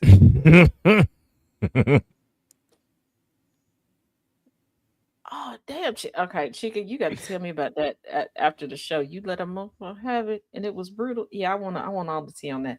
But yeah, she's like, yeah, don't talk to me for 2 hours. Okay, I just felt like I felt like it was just like when So they the had shit. the signs up saying everything in the store was made in America, and I was like, Mom, we are not that smart here in the United States. Where's all this stuff really made from? She called my dad to come pick me up because she said she was not shopping with me anymore. So you know what? When my mom got sick and started hiding from me in Sam's Club, it was warranted. It was it was warranted. I You got understand. You know what? You you get got that way one, too lady. many questions on just simple shit. You got too Because many like complicated questions on simple shit. when we would go to the mall, my mom would make a beeline to the food court. She would get me chili cheese fries handed to me. Okay. And then she would go do her shopping. Like we Cause went you to got one chili mall that cheese had like fries, so you ain't care about shit because you got chili cheese fries, right? and we went to one mall, like if we were going shopping near my granny's house, there was one mall that had a McDonald's like in there. Like it was like in the middle of all these stores. And she would just sit me in there.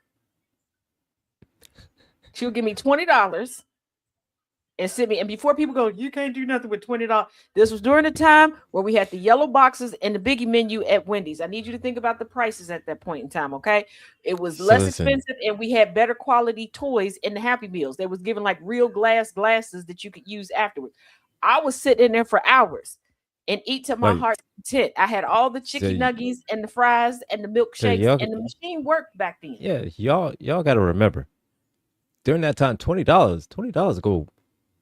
Yeah. You could eat like And I would still like have money left over yeah. because it wasn't Claire's. It was like I guess it was like a precursor to Claire's or something. I don't know, but it was like all accessories and stuff in there. I During the craze of like the denim purse things, I got like a denim purse and a bunch of stuff to fill up the denim purse with that $20. It was a beautiful time. Plus, we had a lot more buy one get ones back in the day. Yeah, yeah, we did. Oh my god. You said McDonald's, that made me just remember the my speak English story. Oh my god. What's the cheese, me? So this happened around 2015. This is in 2015, summer 2015. The Orange Man was running for president.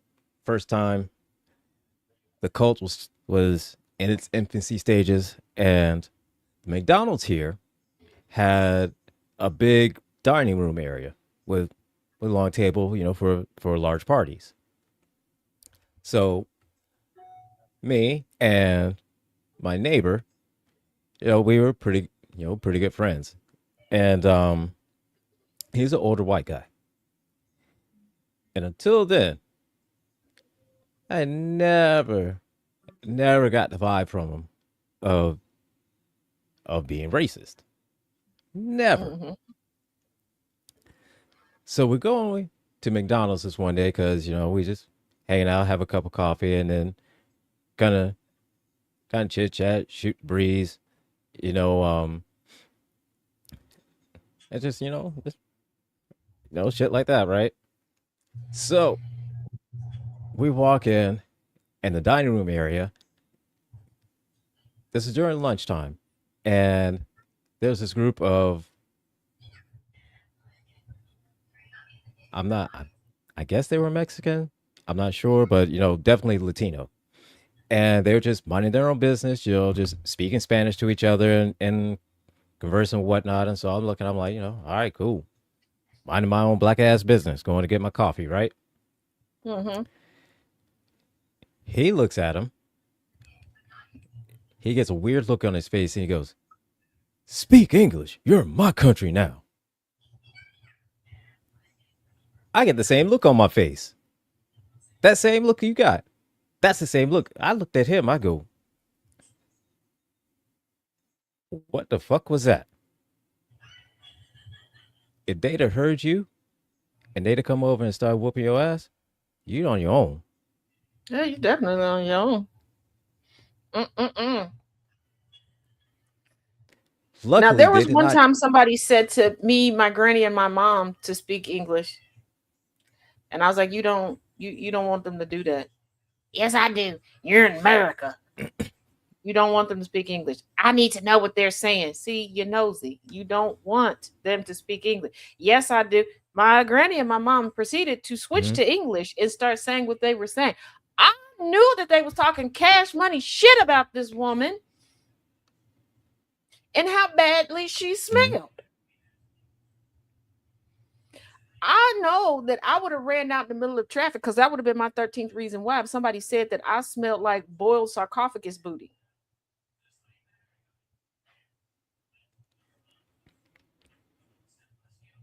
Whoo, shit. Oh, Lord. Oh, Oh, Lord. Jay, I know about Buc-ee's. I've just never been to a Buc-ee's, but I did find out that Dolly Parton opened her own uh answer to Buc-ee's because even though it's supposed to be a truck stop, I guess they don't let truckers go in there.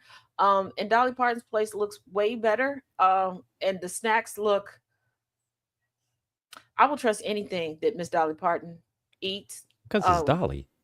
because she It's she Dolly. she seemed like the way that she talks about food, and I've heard her sister talk about that.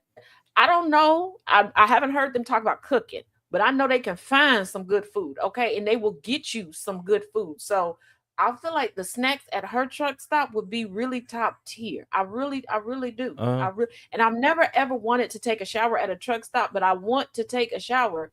Well, I want to stick my toe in the water at a Dolly because I feel at the like it's Dolly gonna be Parton. an Yeah. experience. Yeah.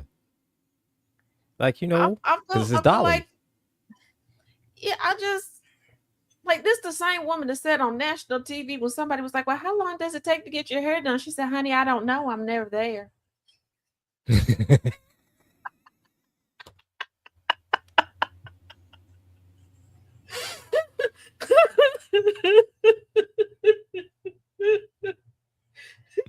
Dolly is she's so great. So I just like there's certain things, like there's certain people I trust with certain things. Okay, like a good vacation spot, I trust Cher.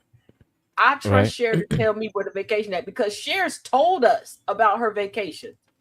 Nobody else talks about vacation or where she vacations, and nobody ever sees her on vacation. There's never been a slip up picture of Cher on vacation. So wherever she vacationing at, you're taking a real woosah, Yeah, because and you must nobody be having a knows. ball. Nobody Okay, knows. Because right? if there's no pictures and nobody's seen it, shit, you done everything. You have done everything. Everything. Yeah, I'm just And then like plus the fact is that said not only that, is that one, you can afford it. So you have done everything. yeah. I'm like, just like places to shop. Definitely listening to Beyonce on that.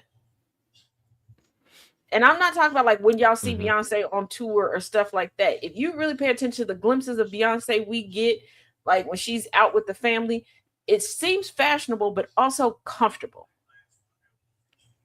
And I like that. Mhm. I like the Mhm. comfort aspect. So if Beyonce was like, "Girl, go shop over here," that's where I'm going. Now I might only be able to get like one sock, and I have to save up for the other sock, but I'm still go. I still want to look. I still want the experience. Right? So Like, yeah, like those are those are just mine absolutely. because there might be some people that's like, "No, I would trust this person with that." Okay, that's fine. And That's cool. I mean, that's people are fine for you. multifaceted, but yeah, like That's good for you. However, just like myself, I'd rather live. um, shoot. Leslie Jones. I'll take her advice on anything. I feel like she's not gonna lead you astray on nothing. And I feel like Like, she's look, not gonna waste your money and she gonna find you a good deal. yeah, I feel like that's because the it case. seemed like Leslie Jones. She's not the type that she's not gonna bullshit you. Mm-mm. And also Cardi B. And I feel like Cardi B always finds good snacks. And she always got a discount. She always got a I coupon for somebody. Like if y'all really follow Cardi B I on feel social like media, especially TikTok, she always tell you where to find a coupon at. So I trust her on that. And I the feel last like couple yeah, times she had some snacks, and they were some good snacks. Now one was a little too spicy for me. I shouldn't have done it the way that she did it, said but but it was still but good, I would and say it wasn't expensive. but no, I'll definitely I agree with you on Cardi B. So you follow Cardi B. Cardi B will tell you what place to eat. Mm-hmm. Cardi B tell you, And she'll tell you the truth about the she know. prices too. She will because she'll be like, "Oh, well, take some friends with you. Like you gonna So put you in." gonna and want to get split the this. cost on this one because But so I it could will afford be. it because I could afford it, but Yeah. you got to bring some people with you. But it will be good. I Oh, still without a haven't tried doubt. the one sandwich that she made. Just I got distracted. That's all. That's the only reason why I didn't make the sandwich. I got distracted.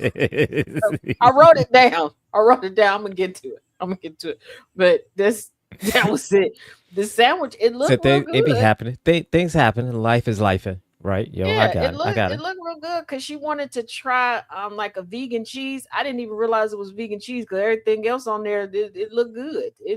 I might be able to do vegan for a meal. Don't get excited. Don't be like, oh, Taz is becoming vegan. Said, No, bless your little heart. No, I'm not. said no. Vegan make it miserable. Yeah. When y'all So see like me at the place y'all be at, I'm gonna just say I was at the same live. Hey, so look at vegan. look. When I tell folks about places, I love when people pop up and you there. I hope you have the same amount of enjoyment that I have. Drew Barrymore did that once upon a time too. Yes, Drew Barrymore did. There was another one that used to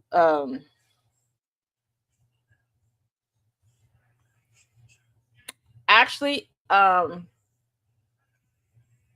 Miss Sidibe, not her, and it's not taking it away from her. Her husband over on Threads tell you everywhere to go. That's good to eat. Discounts if it's kid friendly. If there's gonna be kids there, and he's like, look, if you don't want no kids there, you want date night, go over here.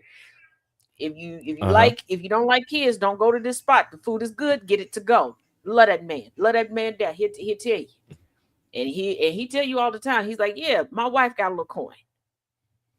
I look for coupon codes. I love an honest man.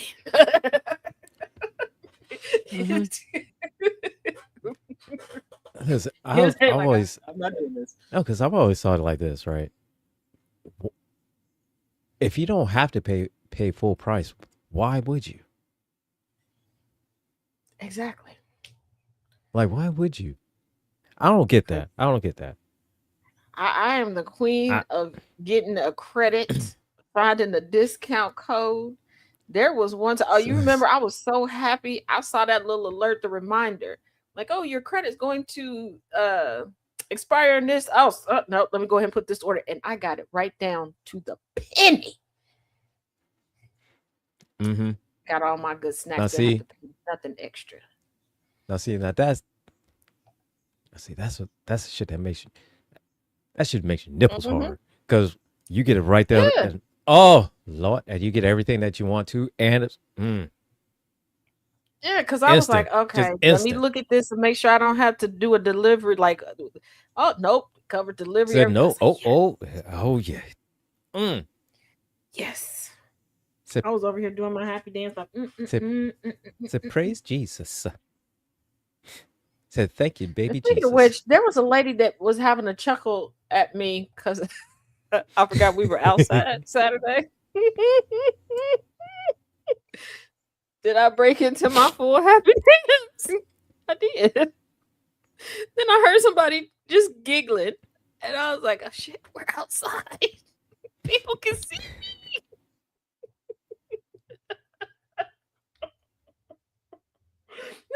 You know we can see you. I might need to go outside a little bit more. Might realize, right, I'm not alone out here. I have my little shimmy going like, woo, And then I was like, And you're like, oh wait, I'm not alone out here. Oh damn, I forgot. And let's not forget, Bernice be encouraging my shenanigans. Gambit just be like, it's my friend. Yeah. It's like, yeah. I'm used to it. Yes. That's what she do. Okay, what is this? I don't know. Whew. What? All right.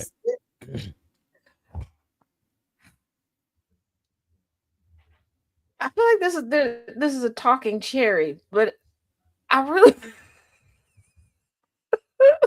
I'm too confident in this, so I know this is not gonna be. I can see you. Yeah. Oh, I got my Burger King yesterday. Yes, we had a good dinner. When I told y'all I wanted Burger King after Cheesecake Factory, I wasn't joking.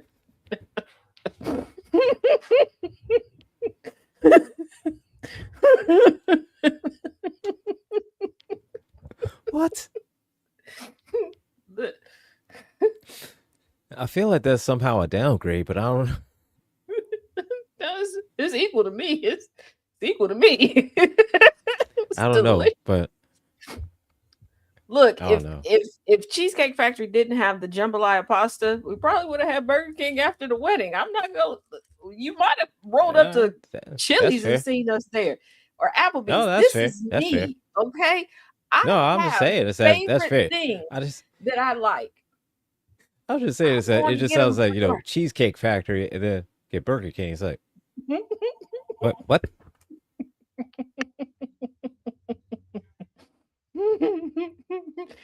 Hey. Hang on a second. So hold on. I think I don't know. If y'all could see backstage, these boxes, the thumbnails are very and when I upload them, they're in the center of my regular stuff that I need to use every day. Oh yes. I don't know if we have a TGIF up here. I didn't ask. I need to. Yes, the dumplings yeah.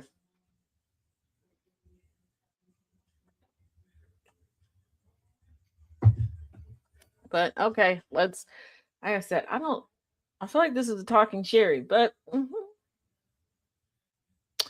me being right about these things is not a regular occurrence. So here we go.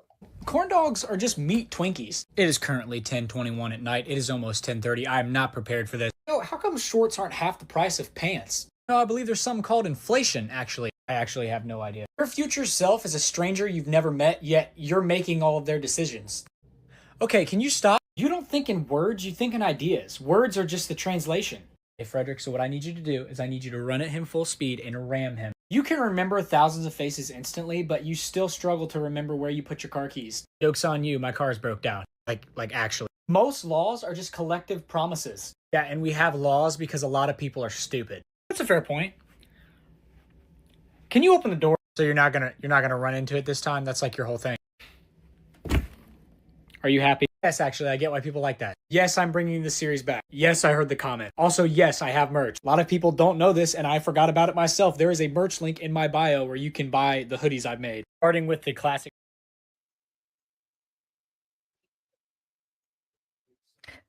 I feel like that's what it's like being my friend. Is that what it's like being my friend? I need that strain of weed. My problem is that's me naturally. I need that in my life. Hold on. As you do an Arnold Palmer with a sugar glass rim. I never tried that. I'm going to try that.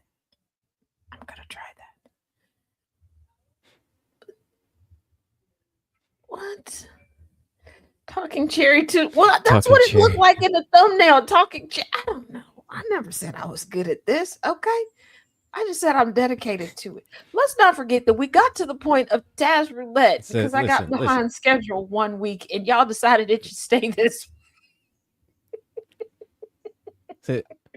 And besides, up until a little bit ago, she was like, oh, and one. Everything was in one. She just had one. All right. Up until a few minutes ago, and then she had two. All right. She's trying her best, y'all. Jeez Christ. Yeah, I don't know about that. I never. First of all, I But never she said never I claimed. could She never claimed that she would know exactly where the video is going to end from looking at the thumbnail. Yeah, Oh, and I'm nobody telling y'all, nobody y'all can can see predict that how shit. small these thumbnails are. Can't nobody even do that shit. Because there's regular videos that I use. I label them. Okay, I have to label them because I'm looking at the GCPR jingle one that I have in here. I couldn't tell you what that thumbnail is. I don't know. And I put it there. I made it. I created it. But And okay, looking here we like, go. all right. What is this? I don't know what that was. I don't know. What? I don't. It's a short one. The short ones scare me. You know Here what we I'm go. saying? I don't want to. No, I'm going to go take a shower. I'm gonna take a shower too. You're not taking a No, shower I'm not with taking. me. Why niggas think I'm always trying to get in the shower with niggas? Cause that's all you want to do. Bro, I did that already, bro. I ain't gotta get in the shower with nobody else, bro. I got in the shower with the biggest that I. Oh, that sound crazy. You know what I mean? That sounds so On the crazy. dead homies, bro. Back the fuck up. When did this become a whorehouse? Pause! What is that? Yes, Jay, Ray J again. Oh shit. And y'all, the fight with Ray J and Orlando Brown, yeah, Brown. It's Yes. still scheduled to happen. Okay, I didn't think it was gonna happen. And Yes. Ray J is training for it. I'm being extremely facetious with the word training. Oh, I'm looking forward to this fight. He I'm looking forward to seeing this fight. No, I guess he did Oh. get enough of his ass getting whooped up the last time. I don't know. Oh, listen. I'm so looking forward to this fight. You got no idea, twin. We're not that type of homies. Back up, right, Netta J. Look, I'm looking. Oh, I'm so looking forward to this fight. over the years, people have said that our friendships, like how we deal with each other, is very inappropriate. I've told y'all about me calling, like FaceTiming people, going, "Hey, look at this," and like putting different body parts in the screen. Very inappropriate, but it's on par for our friendship. Okay, we're not getting in the shower together. Okay, I was injured once, and a homegirl came over to help me. She helped me into, like, she ran some bath water, helped me get in, and then she left the bathroom. She told me, she put my cell phone on a stand outside the bathtub to call her when I was done and the water was drained, and she would come in and help me get out. Like, she wasn't sitting in there, none of that. Brandy, come get your brother. Brandy, come get your brother. Sarai, come get your uncle. Come get your uncle, because well, I feel like he should. You know how they have fly swatters? Why do we not have a Ray J swatter yet? Monica, come cut him out again. Because on the tour, Monica cussed him out real good. Because you know Gunica can cuss real good. All right, Gunica, come cuss her out. Come cuss him out. Her, come cuss him out one good time. Ray J does not remember that fight he had. You got that right. He knows. Oh, look. August 15th cannot come fast enough. I'm telling you that right now. August 15th cannot come fast enough. Because Brandy recently did an appearance and people were commenting on how skinny she is, and I'm like, Brandy's always been skinny. Like, what are y'all okay? Like, she's always been skinny. So, no. Yeah. I mean, she has been, yeah. I looked at a picture. I kind of saw a picture of her face. I was like, she looks sick. It almost like she looks sick. Keep forgetting that she's getting older, and I think it's more the hair color and how she had her hair, because we really don't get her with the Cleo braids braided straight back, and it was like a lighter color. That kind of washes you out. Like she had the same hair color that I have now, but like I've got like down in my face. Like if I was to braid it back, it's gonna wash you out and make you look. So I was like, whatever. But Ray J's goofy behind in the comment section, he was like, I'm the one that needs the prayers. first of all, why are you always stalking your sister's comment section? Don't you have enough going on in your own? So you got enough shit going. And You it's got like enough shit happening. you just raining on her parade like people like her. Like, sir, Sammy, R&B, Sammy whooped your tail and then left, went to a restaurant, set up his camera, went live, talked to the waitress as he ordered red wine about whooping your behind, and then looked into the camera and talked to the rest of us on Instagram about how he minked you.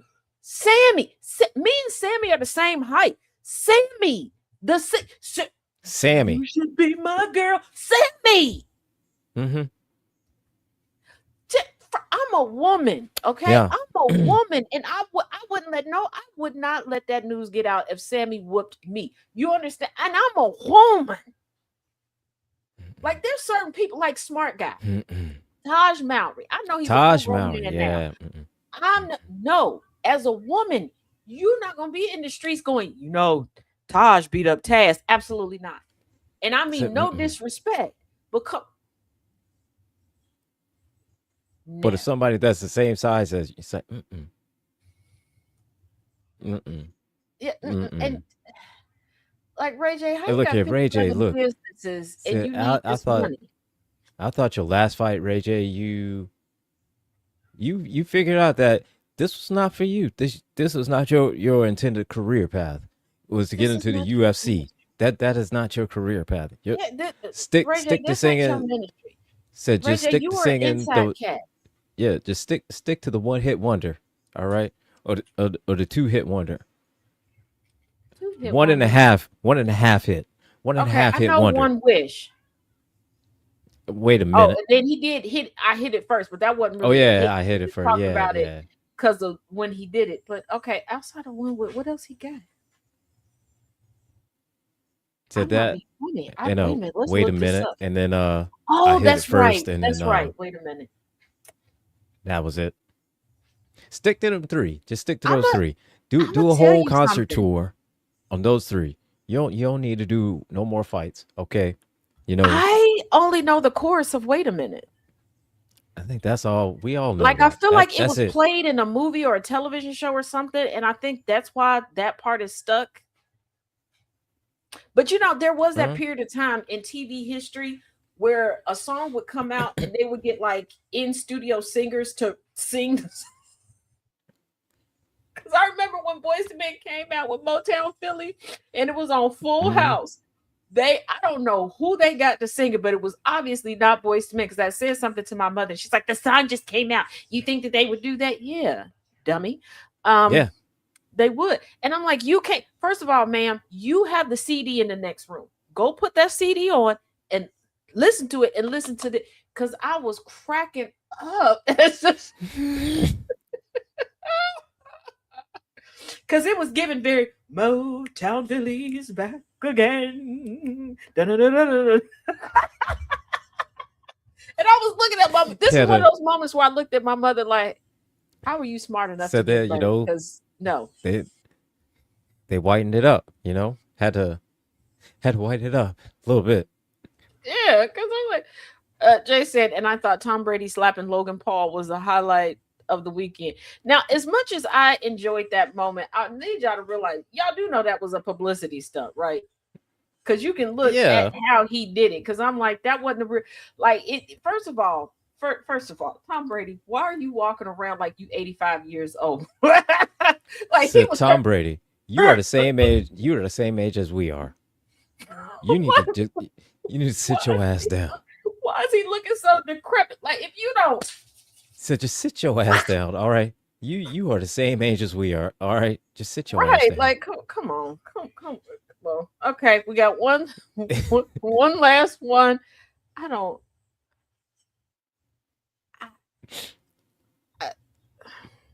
a guess.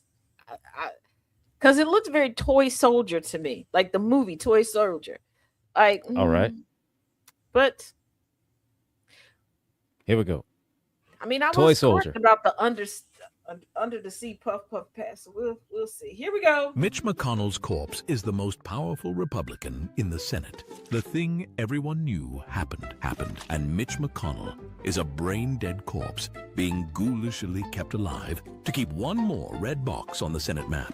Multiple sources have revealed he's been brain-dead for almost a full month. Weirdly, his wife, 3 days after he died, ran off to China on some kind of goodwill tour while he was a corpse being artificially kept alive by robots.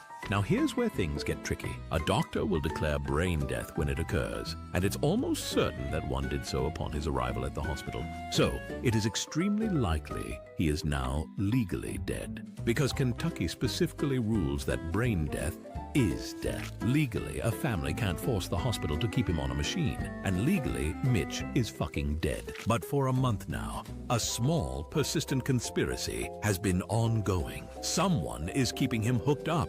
Someone is suppressing the news and the death certificate. Some doctor is going along with this, which is a fucking crime. The doctor can lose his license. The family can face charges for concealing a death, and if he's still drawing a salary, which he is, and his staff is still taking a paycheck, which they are, and if they're conducting official business after his death, which they have, it can all be considered fraud against the federal government.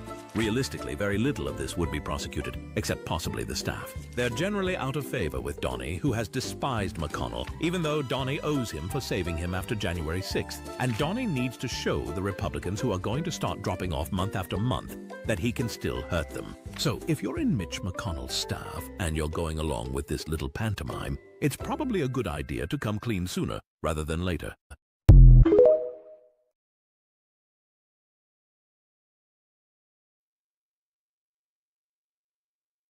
Okay, so Mitch it wasn't a McConnell toy staff, soldier, it was Mitch McConnell.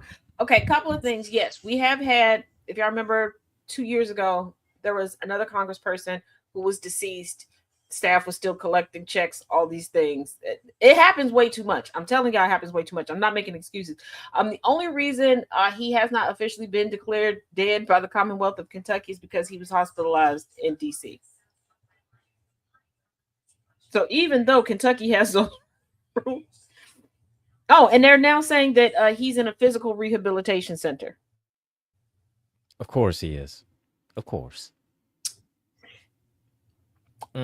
But okay, all right. I said Mitch Right. McConnell was Yeah, a toy sure. soldier. You know what? Okay, I get technically.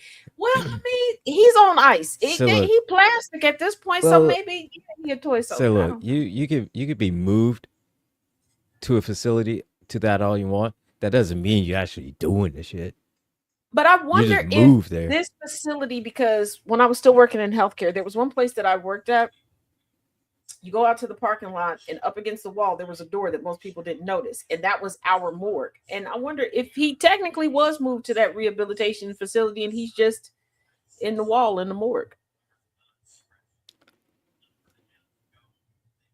It's possible. It's possible. I don't know. It's a Or maybe it's metaphysical maintenance type of rehabilitation. stuff. Maybe somebody plugged him into the wall, and he's in a rehabilitation facility with Neo. I don't know. I don't know. I mean, All I know is I if guess that proof of- depends. somebody I is guess that offering you depends proof of life- I guess your definition of rehabilitation center. Yeah. Yeah, I mean, if somebody offers you proof of life for me, and it's all AI pictures, come get me so you can bury me, okay? Because said, yeah, I'm no, gone, y'all. said no. I'm gonna need. I'm gonna need you to FaceTime me. And you know. here's the thing. They did not. Well, I mean, we didn't have AI, but we did have Photoshop. Let's not forget that they took a mugshot of Sandra Bland's corpse. Like it don't take much for us. They could have photographed his corpse. Like we would have went along with it. Uh-huh. Like we would have went along with it. But the AI, Johns, and then first of all, the family at this point, I don't think you can hold the family accountable because the family still ain't been to the hospital to sign off on nothing. They don't know his status. The wife went to the hospital. She had on a mask and a cap and some glasses like she was the next Bond girl. There's no Probably to a confirmation point. that she went in the room. There's no confirmation from anybody that she looked at or signed any paperwork. Probably to a They are- point they don't they are- really give a damn. Yeah, they're like, we're gonna have plausible deniability. You're not gonna put this on me, Bucko. I didn't say So anything no, about if he was uh, good or not. they probably don't give a damn because it's like, oh, I don't care. He gone. Right. I mean, for all we know, that could be the whole case right there. They don't give a damn just as long as he Yeah, gone. and when the And now person they want fuck all to do with anything. with the carpet samples to his house, first of all, who made that appointment and forgot to reschedule it? But it's like they were already preparing for you to be gone because the only ones who allegedly shed a tear was a few of the staffers, and I think they was just crying because they knew their money was about to end. Because not to be funny, I did work once for a smaller company, and we knew because they kept like other family members kept saying when the old lady died that they was shutting everything down and they were gonna liquidate. When she did I cry? Yes, because I knew like, and when they did, she died.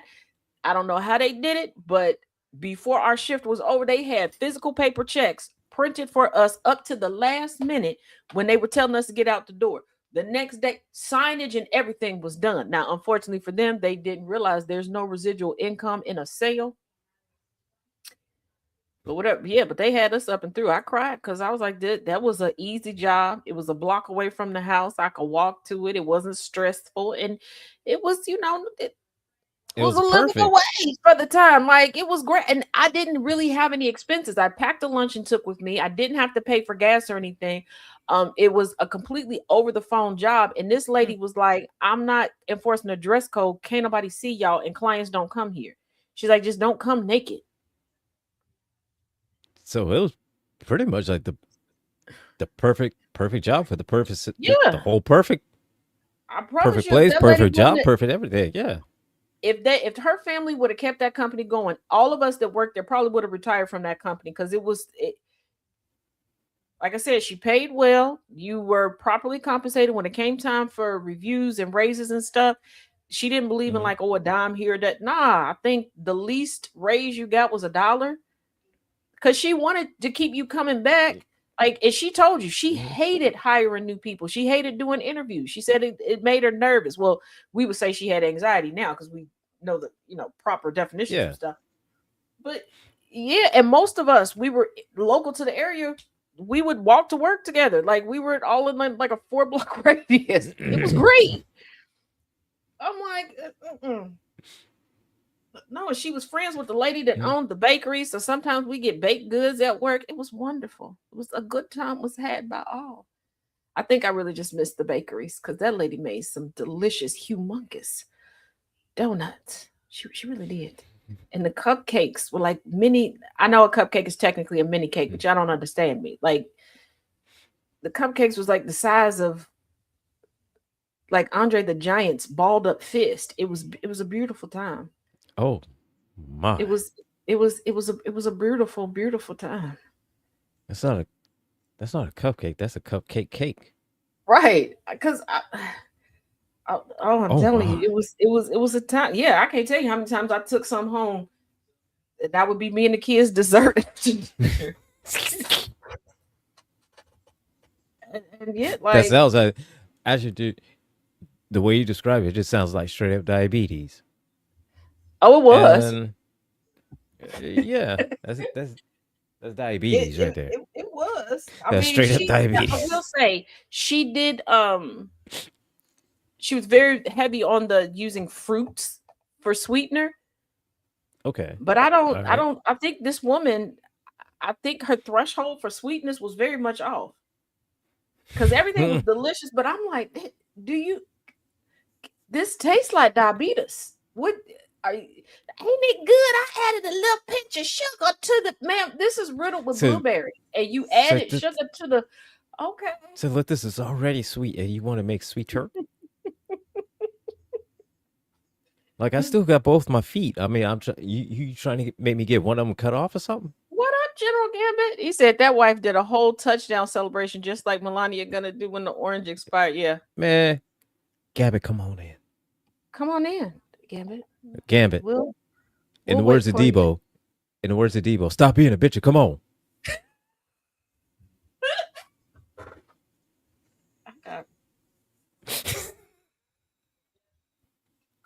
sitting there wondering why I have so many cups of water, and I just now realized this cup didn't have ice in it. That's why I got a different one.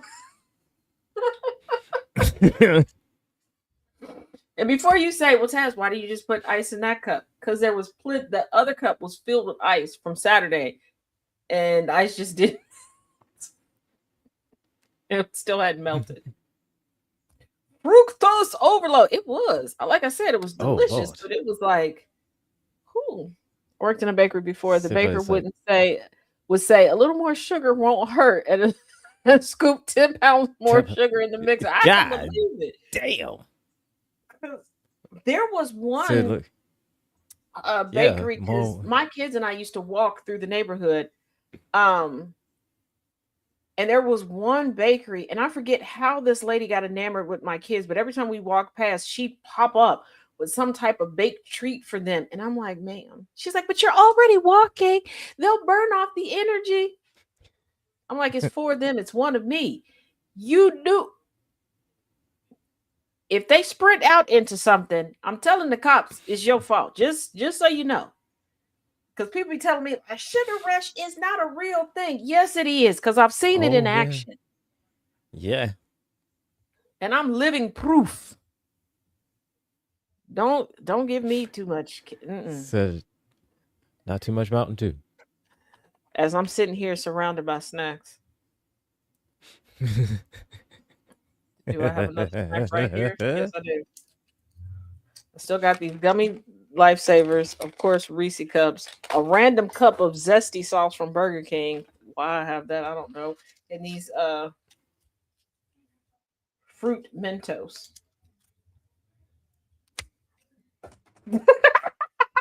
I just popped some. I don't know where it went. I got to sweep the floor. I don't know where that went. Oh shit.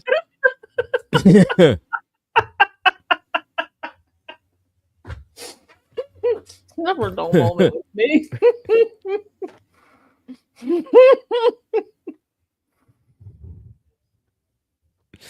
Never a dull moment.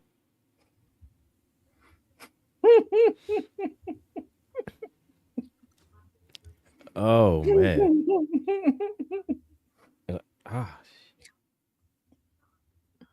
Where to go? Wait a minute. Today is 20th. 26. I want to see something. Are y'all gonna ever tell us the truth about any of these people?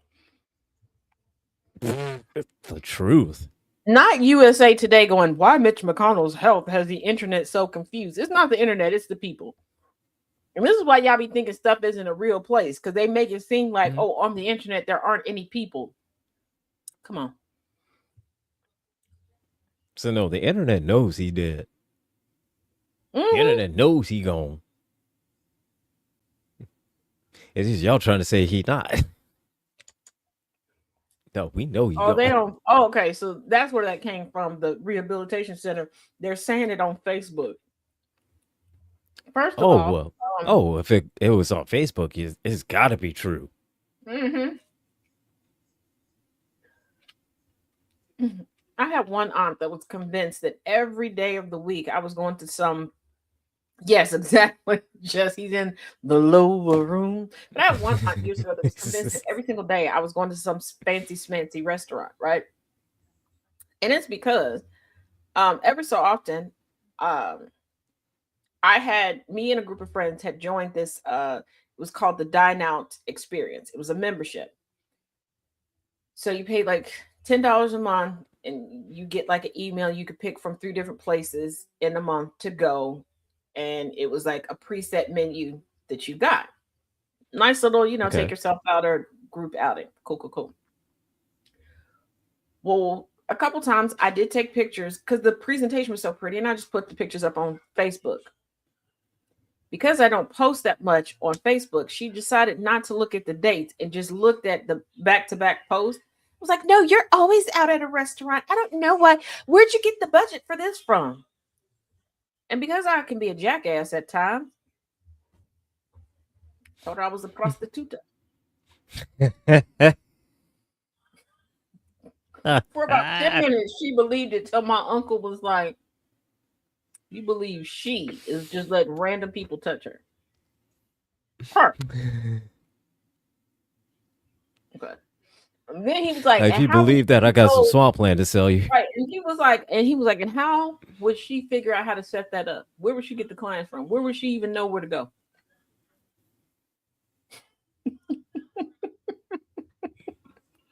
And sometimes the people, when they say something, you don't think. You don't be thinking.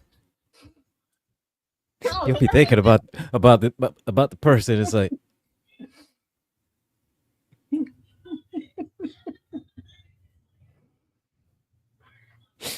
I'm just like, you bought that? Like, I said it because it was so outrageous. I didn't think she would take it.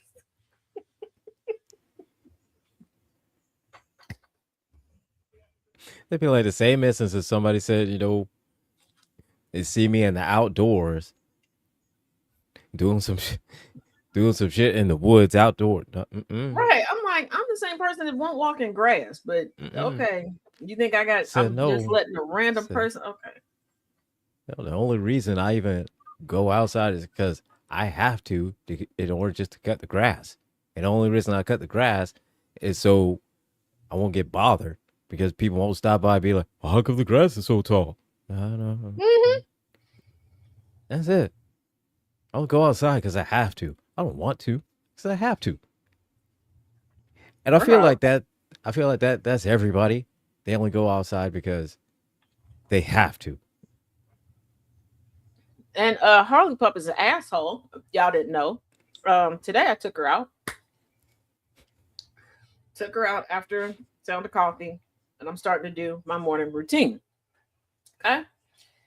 Cass comes downstairs, and I was coming out of the kitchen because I couldn't remember if I put water in her bowl for when she came back in. So I was like, I wanted to check before I went to go get it, right? Okay. He's like, did you forget she was out there? No, I didn't forget this time. Have I forgotten that she was outside before? Yeah. But this time I did. So I go out to get her. This takes off, runs up the steps. I guess I was taking too long. So she runs back down the steps, looks at me, runs back up the steps, looks at me, runs back there. Like she did a couple more times, then looked at me. She sat on the porch and just looked. You being funny? You trying to say I'm slow? Okay.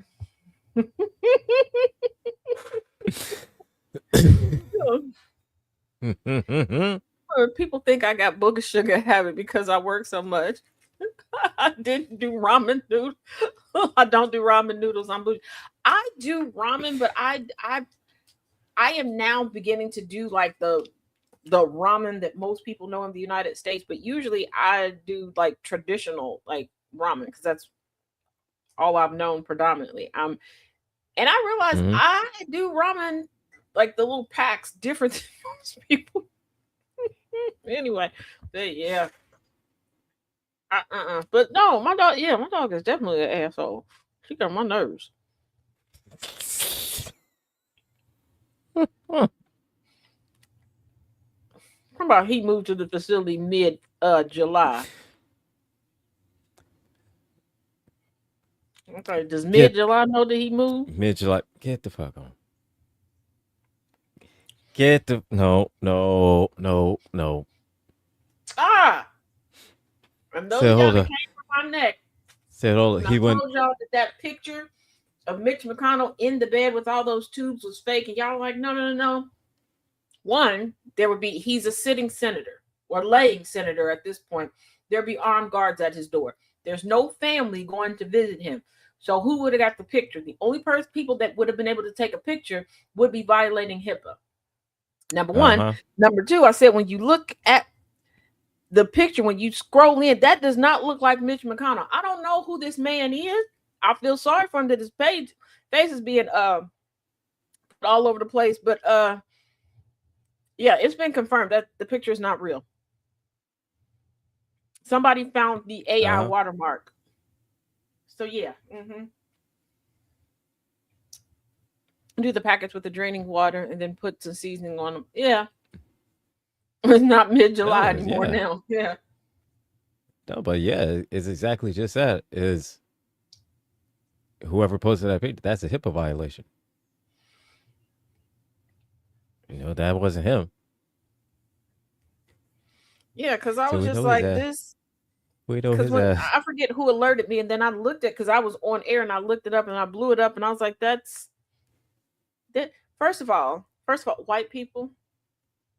Y'all gotta stop I falling for this apologize for AI. criticizing y'all so much. Y'all can't tell the difference between each other. Okay, so I'm Y'all gonna gotta stop stop falling for criticizing this y'all AI. when it comes Yeah. to because first of all, y'all should be able to tell us apart because we come in different shades, heights, and everything. Okay. Y'all seem to have one face and one tone unless y'all get tan. So work on that. Because for so many of y'all, one, the twin trend that's going on over on TikTok, all these now it's people of all races and all nationalities that they're mixing up their twins. I can understand in the infant stage mixing up twins. How you mixing up twins just walking around talking? Like, what the hell? And then you Like, arguing with yeah. these kids, like, no, you're Ava. No, I'm Julie. You're Ava. I know who I am. Do you? But white people are failing this. Like, there's like a handful of non-white people that's messing up their twins, but they're like, oh shoot, white people overwhelmingly. I've seen people who don't have twins where their stuff is being put into these twin compilations because they're mixing up their kids that don't look nothing alike. They're not even in the same age range. White people, y'all not okay.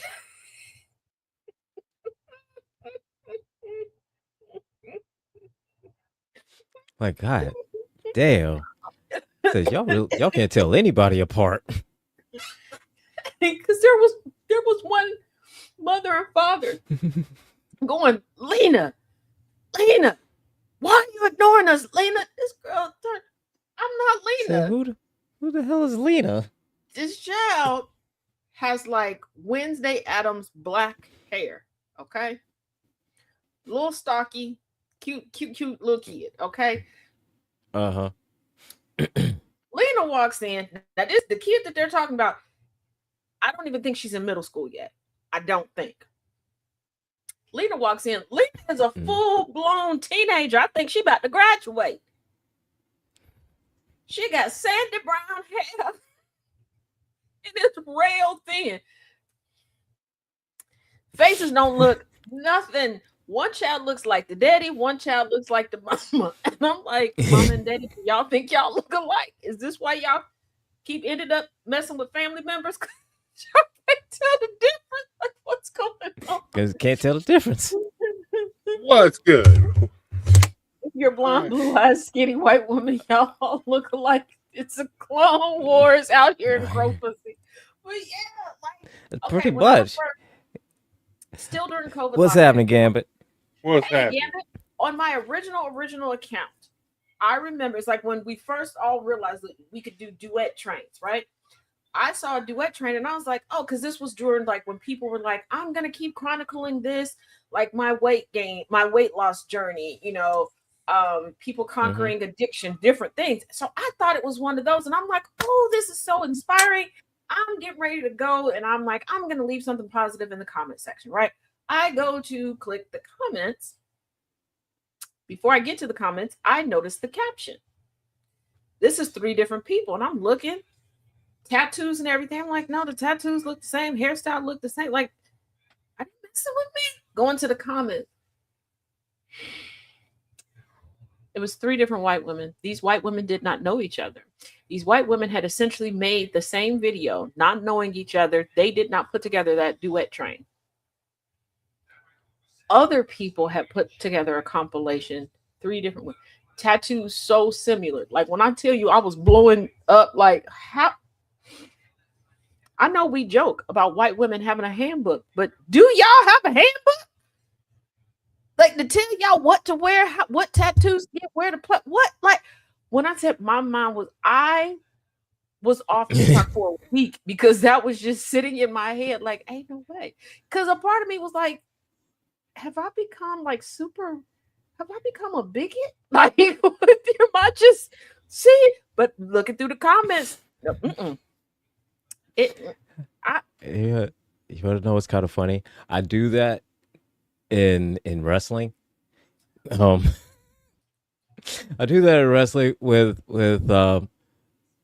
with some of the with well, one in particular is Liv Morgan. All right. So anybody that's blonde haired in the W is it's always said Liv. Alexa Bliss is other Liv. Charlotte Flair's is tall Liv. Trish Stratus is older Liv. Sol Ruka is son Liv. You know, that are all just carbon copies of just Liv Morgan. I feel that way about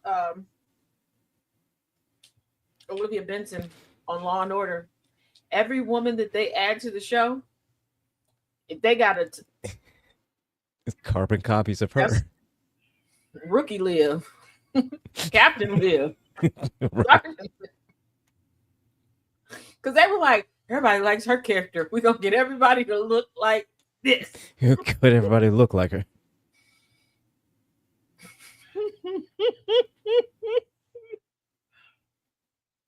It was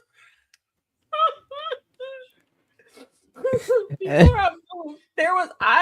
For the longest time, I would walk up the street to get a cup of coffee, right? I thought that it was the same woman working every morning at one particular place, right? And I would say hi and chit chat. And then I was like, why every couple of days she'd look at me funny, like I'm annoying. I was continuing the conversation with a completely different cashier. There's two different ladies. I promise you. And I wasn't the only. I found out I was the only one that thought this. And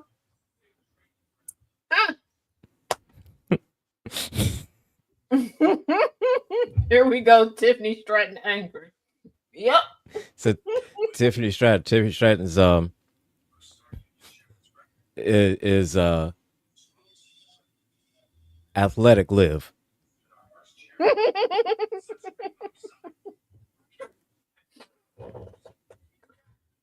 But yeah, But yeah, they're all carbon copies of Liv Morgan. Thomas would say they're all carbon copies of Alexa Bliss. I said Liv Morgan. They're all carbon copies of Liv. Either way, we're not wrong. Either way, we're both right.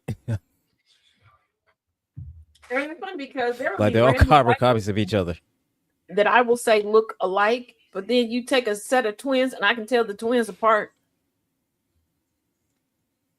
Where I'm like, yeah, that's such. Room full of random women. I don't know who none. I don't know. And for some reason, if it's a room full of white women, I just refer to them as a gaggle of Nevaehs. I feel like all of their names are Nevaeh.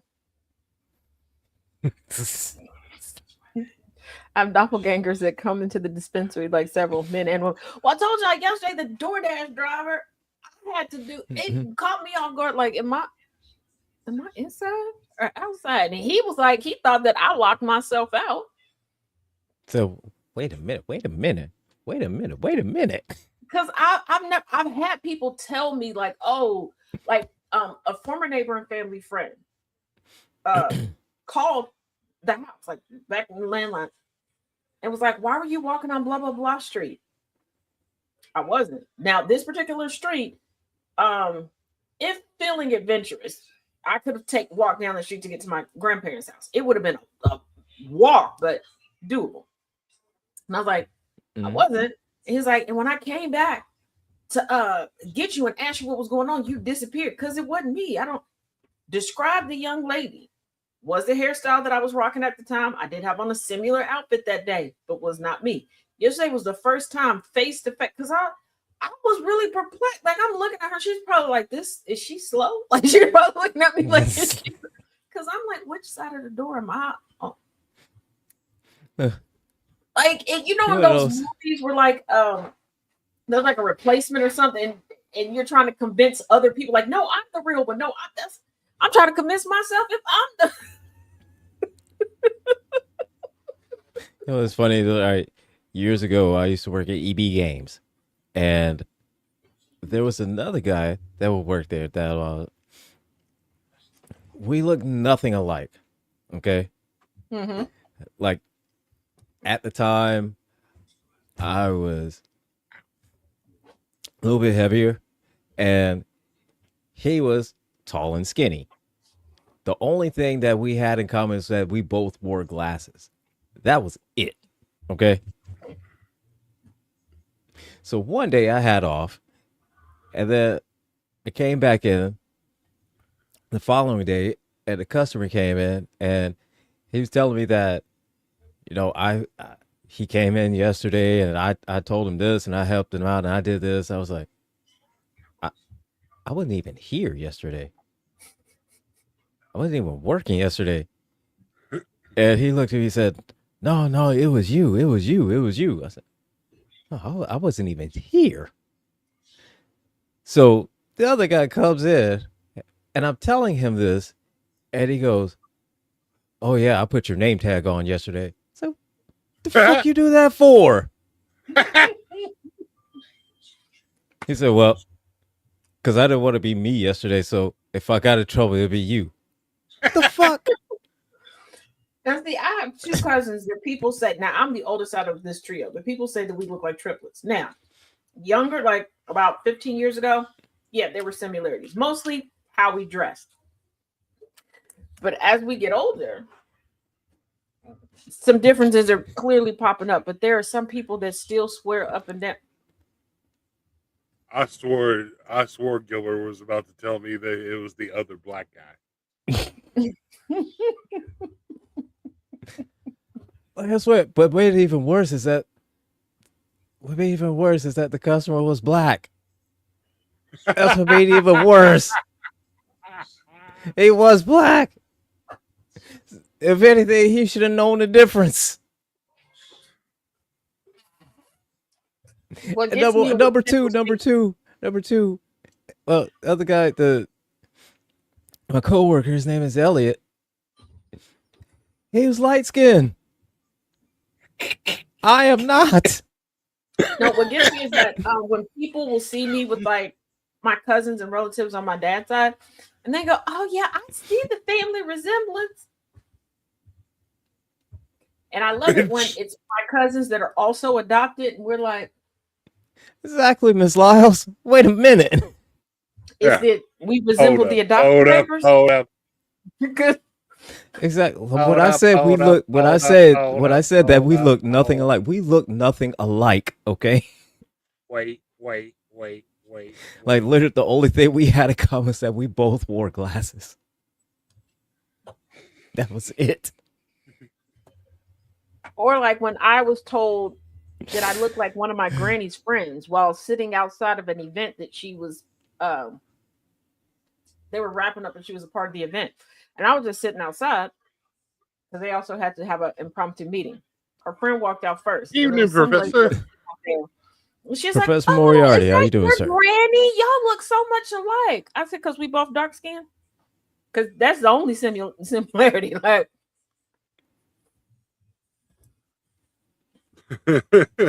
right? Well, I said the light skinned name Elliot. Yes. His name is Elliot, yeah. Hey, Gambit Professor says hello.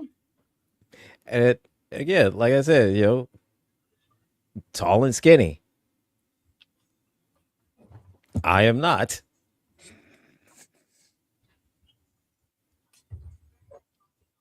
Like we literally look nothing alike. Well, what did we learn yesterday from Gambit's artwork? You were IT swole meat. I promise you, when that said it, I had some onion rings, right? So I'm sitting there. I get a notification wants to make you swole meat, man. I'm scrolling, and Thomas said that, and I'm took a bite, not expecting to see that, and I'm like, what? I'm like, I gotta stop. I gotta stop looking at messages. So listen, all right. Like I said, I was gonna tweak with it, but then I was like, hey, listen, again, my goal is trying to get a sugar mama. All right. So I figured like this, right? All right. I post videos I'll be cooking and cleaning. I ain't doing laundry with a 6-pack. Right there. Got him. Got him. Like, House gonna get paid off. y'all. Student loan gonna get paid off. Yeah, GCPR get gonna 'em. be fully funded. Right.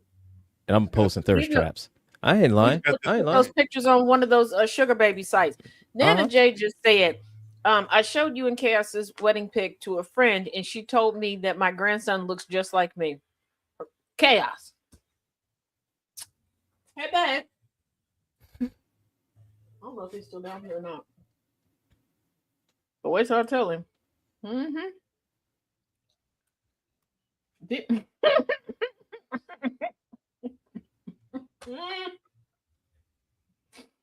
Once again, what did I tell y'all this morning on Sound of Coffee?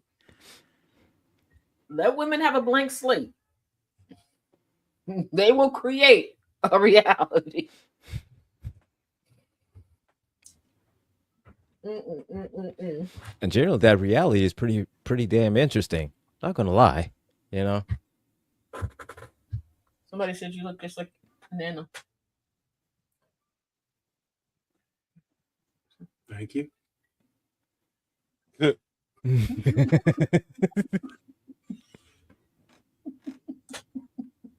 I don't know what I caught, but I caught it. Just thank you.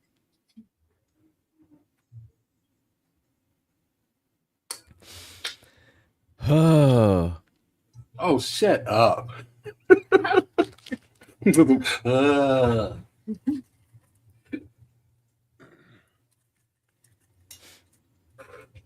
You have a microwave tonight? Mm-hmm. Oh, did you want to take the jambalaya?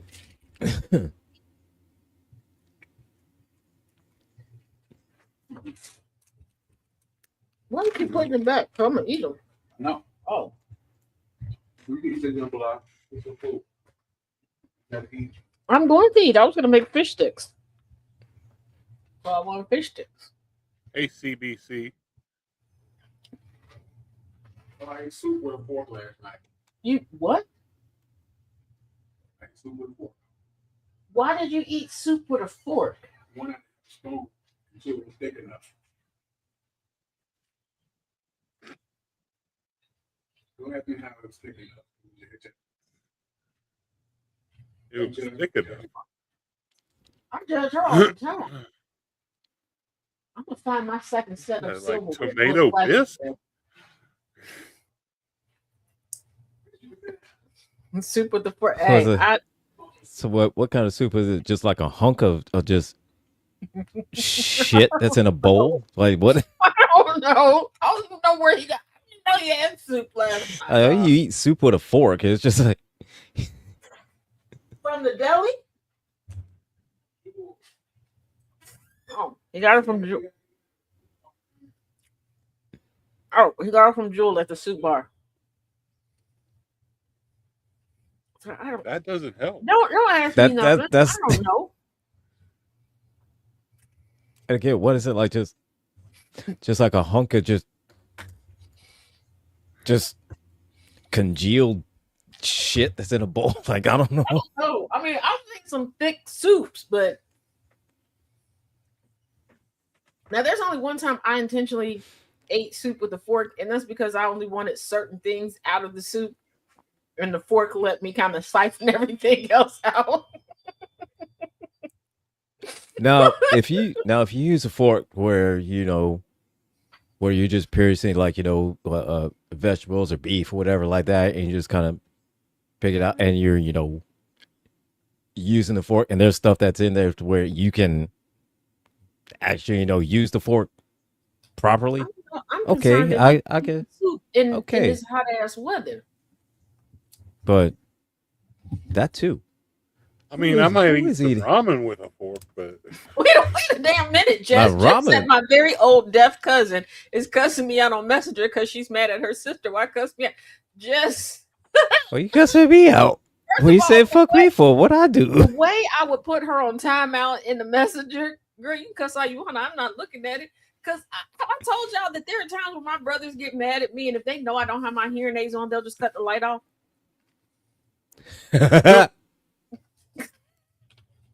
don't know what they be saying, but they'll just cut the letter. So what's just that bullshit? There was one time I was set. I love him, and he's got patience for days. But I forget what we were running errands all day, and I was asking a bunch of questions. We get back, I think we are just changing clothes. It was just dark, and we were upstairs in the bedroom, and I said something to and walked out the door.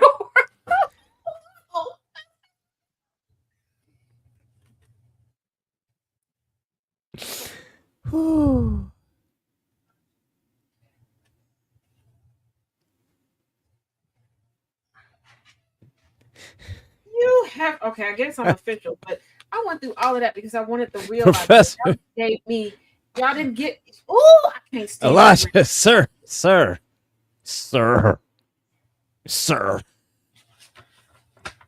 Oh, okay. Well, all right. So I can add this to my Apple wallet too. So we're good. Because y'all know I'm the queen of. See, I forgot to take my wallet.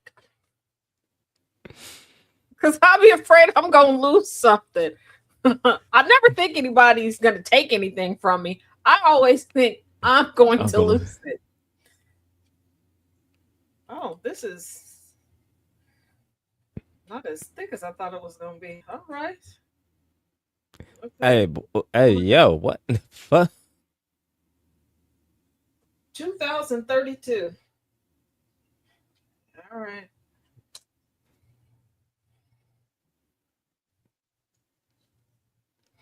I just got it. Now I got to go change my name on it. I had to get it. To get it. I hate it here.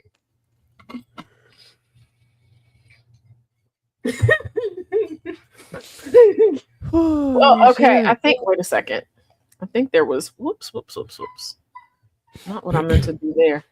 Girl, stop. I know y'all can hear Harley crying in the background. Let me explain something to y'all. She will go in her kennel on her own, door open and unlocked, and do this. Saturday, we were in here by ourselves, me and her for a while. She didn't pay me no attention. Zero. Get on the phone with Nana J. Now, all of a sudden, she's up in the phone doing all the like I'm over here bruising her. Yeah, she got a show and a movie. She's just been doing that. Okay. Oh, well, I did miss one. My bad, y'all. What is this? I don't know. Is this court? God damn I don't know. Professor Moriarty. God damn it, sir. What did he say? Sir. I see dick pro. Sir. Okay, here we go. I don't know. I don't know. I don't know. Here we go, because all right. I don't know. Here we go. Oh, Mitch McConnell's got like 20 more years.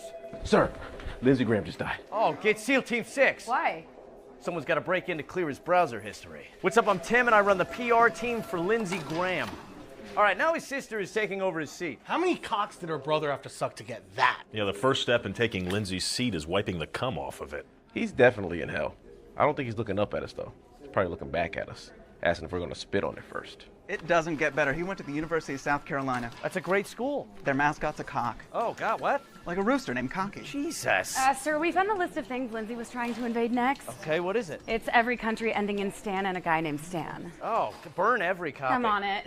Thank you. Lindsey Graham actually served in the Air Force, which surprised me, because I honestly pegged him for a Navy guy.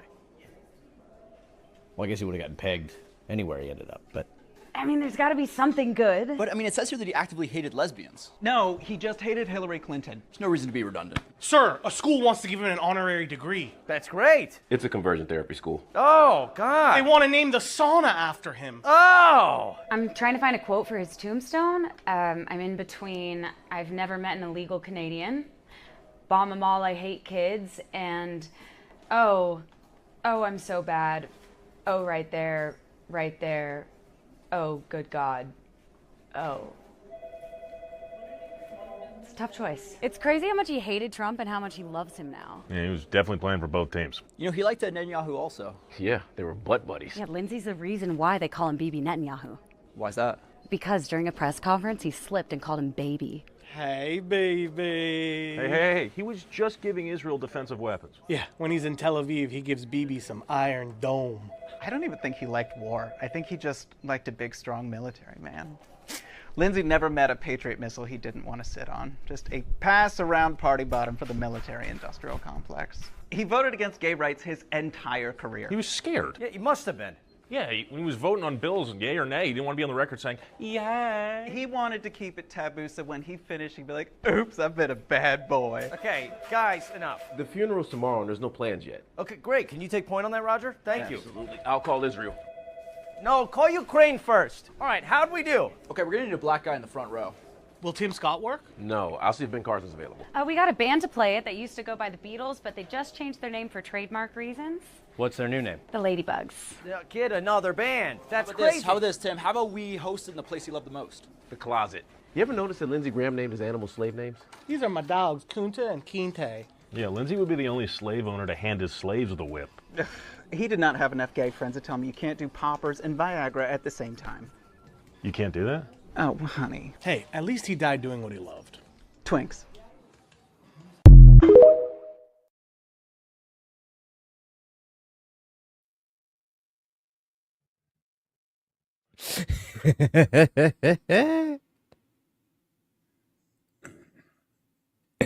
Oh, that was hilarious. First time I saw it. He wants to invade every country ending in Stan and a guy named Stan. And a guy named Stan.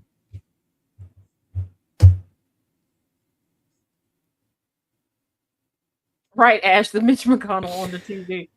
Ooh, Nope, Mrs. Lyles, we're in here together. Do you think Miss Graham spits or Lady Teddy Grahams definitely swallows? How do you think Lady Teddy Grahams kept up her figure? And I don't know why I thought that was a courtroom. You know what? I don't know why. I think, I don't know. Alrighty. Well, coming to a Fun News Friday segment near you. On a Monday. Well, no. We're Says it's a Fun News Monday. We're gonna keep this on Friday. We will have 2.0 because y'all already started sending me stuff. I have a whole different list for this Friday. I'm so forgot. Is it Florida or is it Indiana? Coming Florida from or Indiana? Which one is it?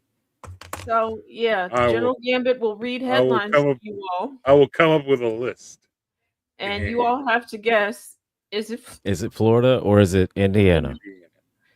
because we're already off the rails here. So as always, fellas, thank you for joining me, and we will see you all again on Friday with these two lovely gentlemen. And I'm gonna need to talk to my therapist about her upping my dosage. Because what? Before you go, Taz, there is Reese's peanut butter and marshmallow cream. I just saw them on the way home from Chicago. They taste kind of like a fluffernutter, all in like one.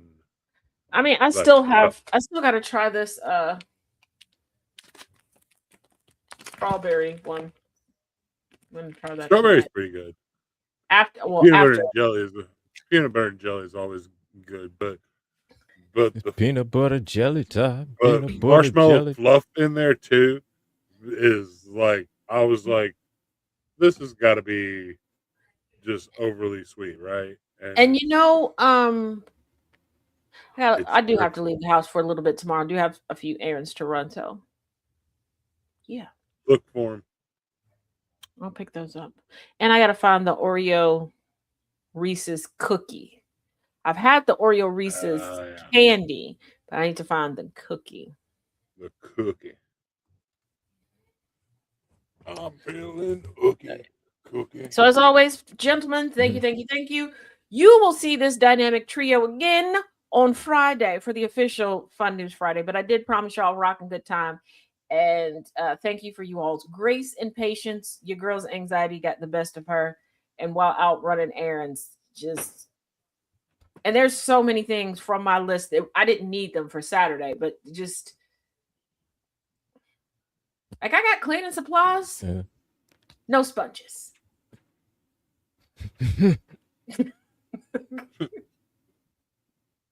That's when I was like, you know what? Maybe going on the air is not a good idea. Feel like I'm off my game right now. It was a lot of incomplete sets going on. I was just like, what the? Like, yeah, cleaning supplies, no sponge. I don't mean like 3 bags worth of cleaning supplies. No sponge. Said no sponge. I got a bunch of sides, no meats. Gotta go rectify that. Said no powder murk, no canned murk. Well, yeah. Peanut butter, no jelly.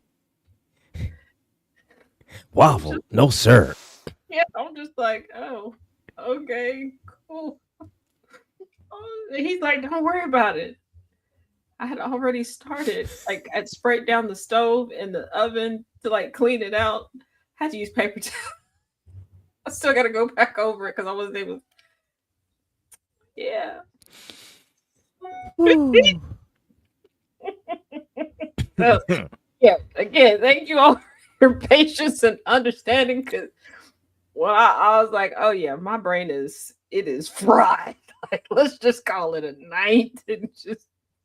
And mind you, in the store, they're all right there together.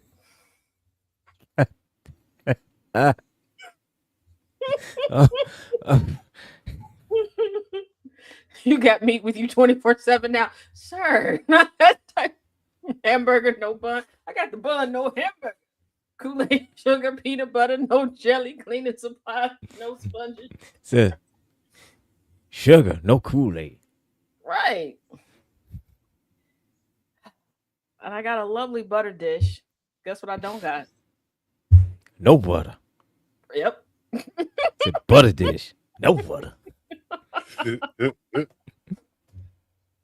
was just like, huh.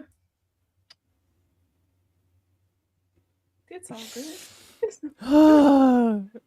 Thank you, fellas. Thank you all for tuning in and listening. Again, for those listening over the GCPR radio airwaves at gcpr.live or through our Android or iOS app, and those listening and watching from all around the social media sphere, as always, each one teach one, each one reach one. Yes, we will be getting back to learning through literature. It's Monday, so we're going to start a little bit late because I do have a staffer meeting for the campaign that I am a part of. So y'all be all right. Y'all went a whole week without the book. Y'all good. Again, we will see you all again on Fun News Friday. I'm going to regret saying this. Go ahead, submit your things. Do not forget Outcast Nation and Villains Guild. Report to myself or Smoking Hot Mess Jess your steps. Thank you, thank you, thank you. Till next time, say bye, fellas. Bye, fellas. Bye, fellas. Game with them. Bye. Turn the dial up, let the static fade away. We're building up the future, tracking every single day. Start the morning right, let the rhythm start to breathe. With the sound of coffee pouring, giving just what you need. From the sunrise spark to the late night glow, there's a space for your story and a steady undertow. When the sun goes down and the shadows start to lean, we close it all out with conversations with Jonathan. This is GCPR Radio, loud and clear, where every single voice matters, far and near. Yeah, we lock it in, connect the track, GCPR, got your back, download the When the weekend hits, yeah, the energy shifts. Sundays bring the heat with a couple of gifts. The Kennedy Effect gives us the hard-hitting news, breaking down the facts, clearing out the blues. Then Wayne Green gamblers step right into the zone, rule from their position on the microphone, telling you what to watch, what's a hit, what's a miss. Then it's the villain's view for their random commentary bliss. This is GCPR Radio.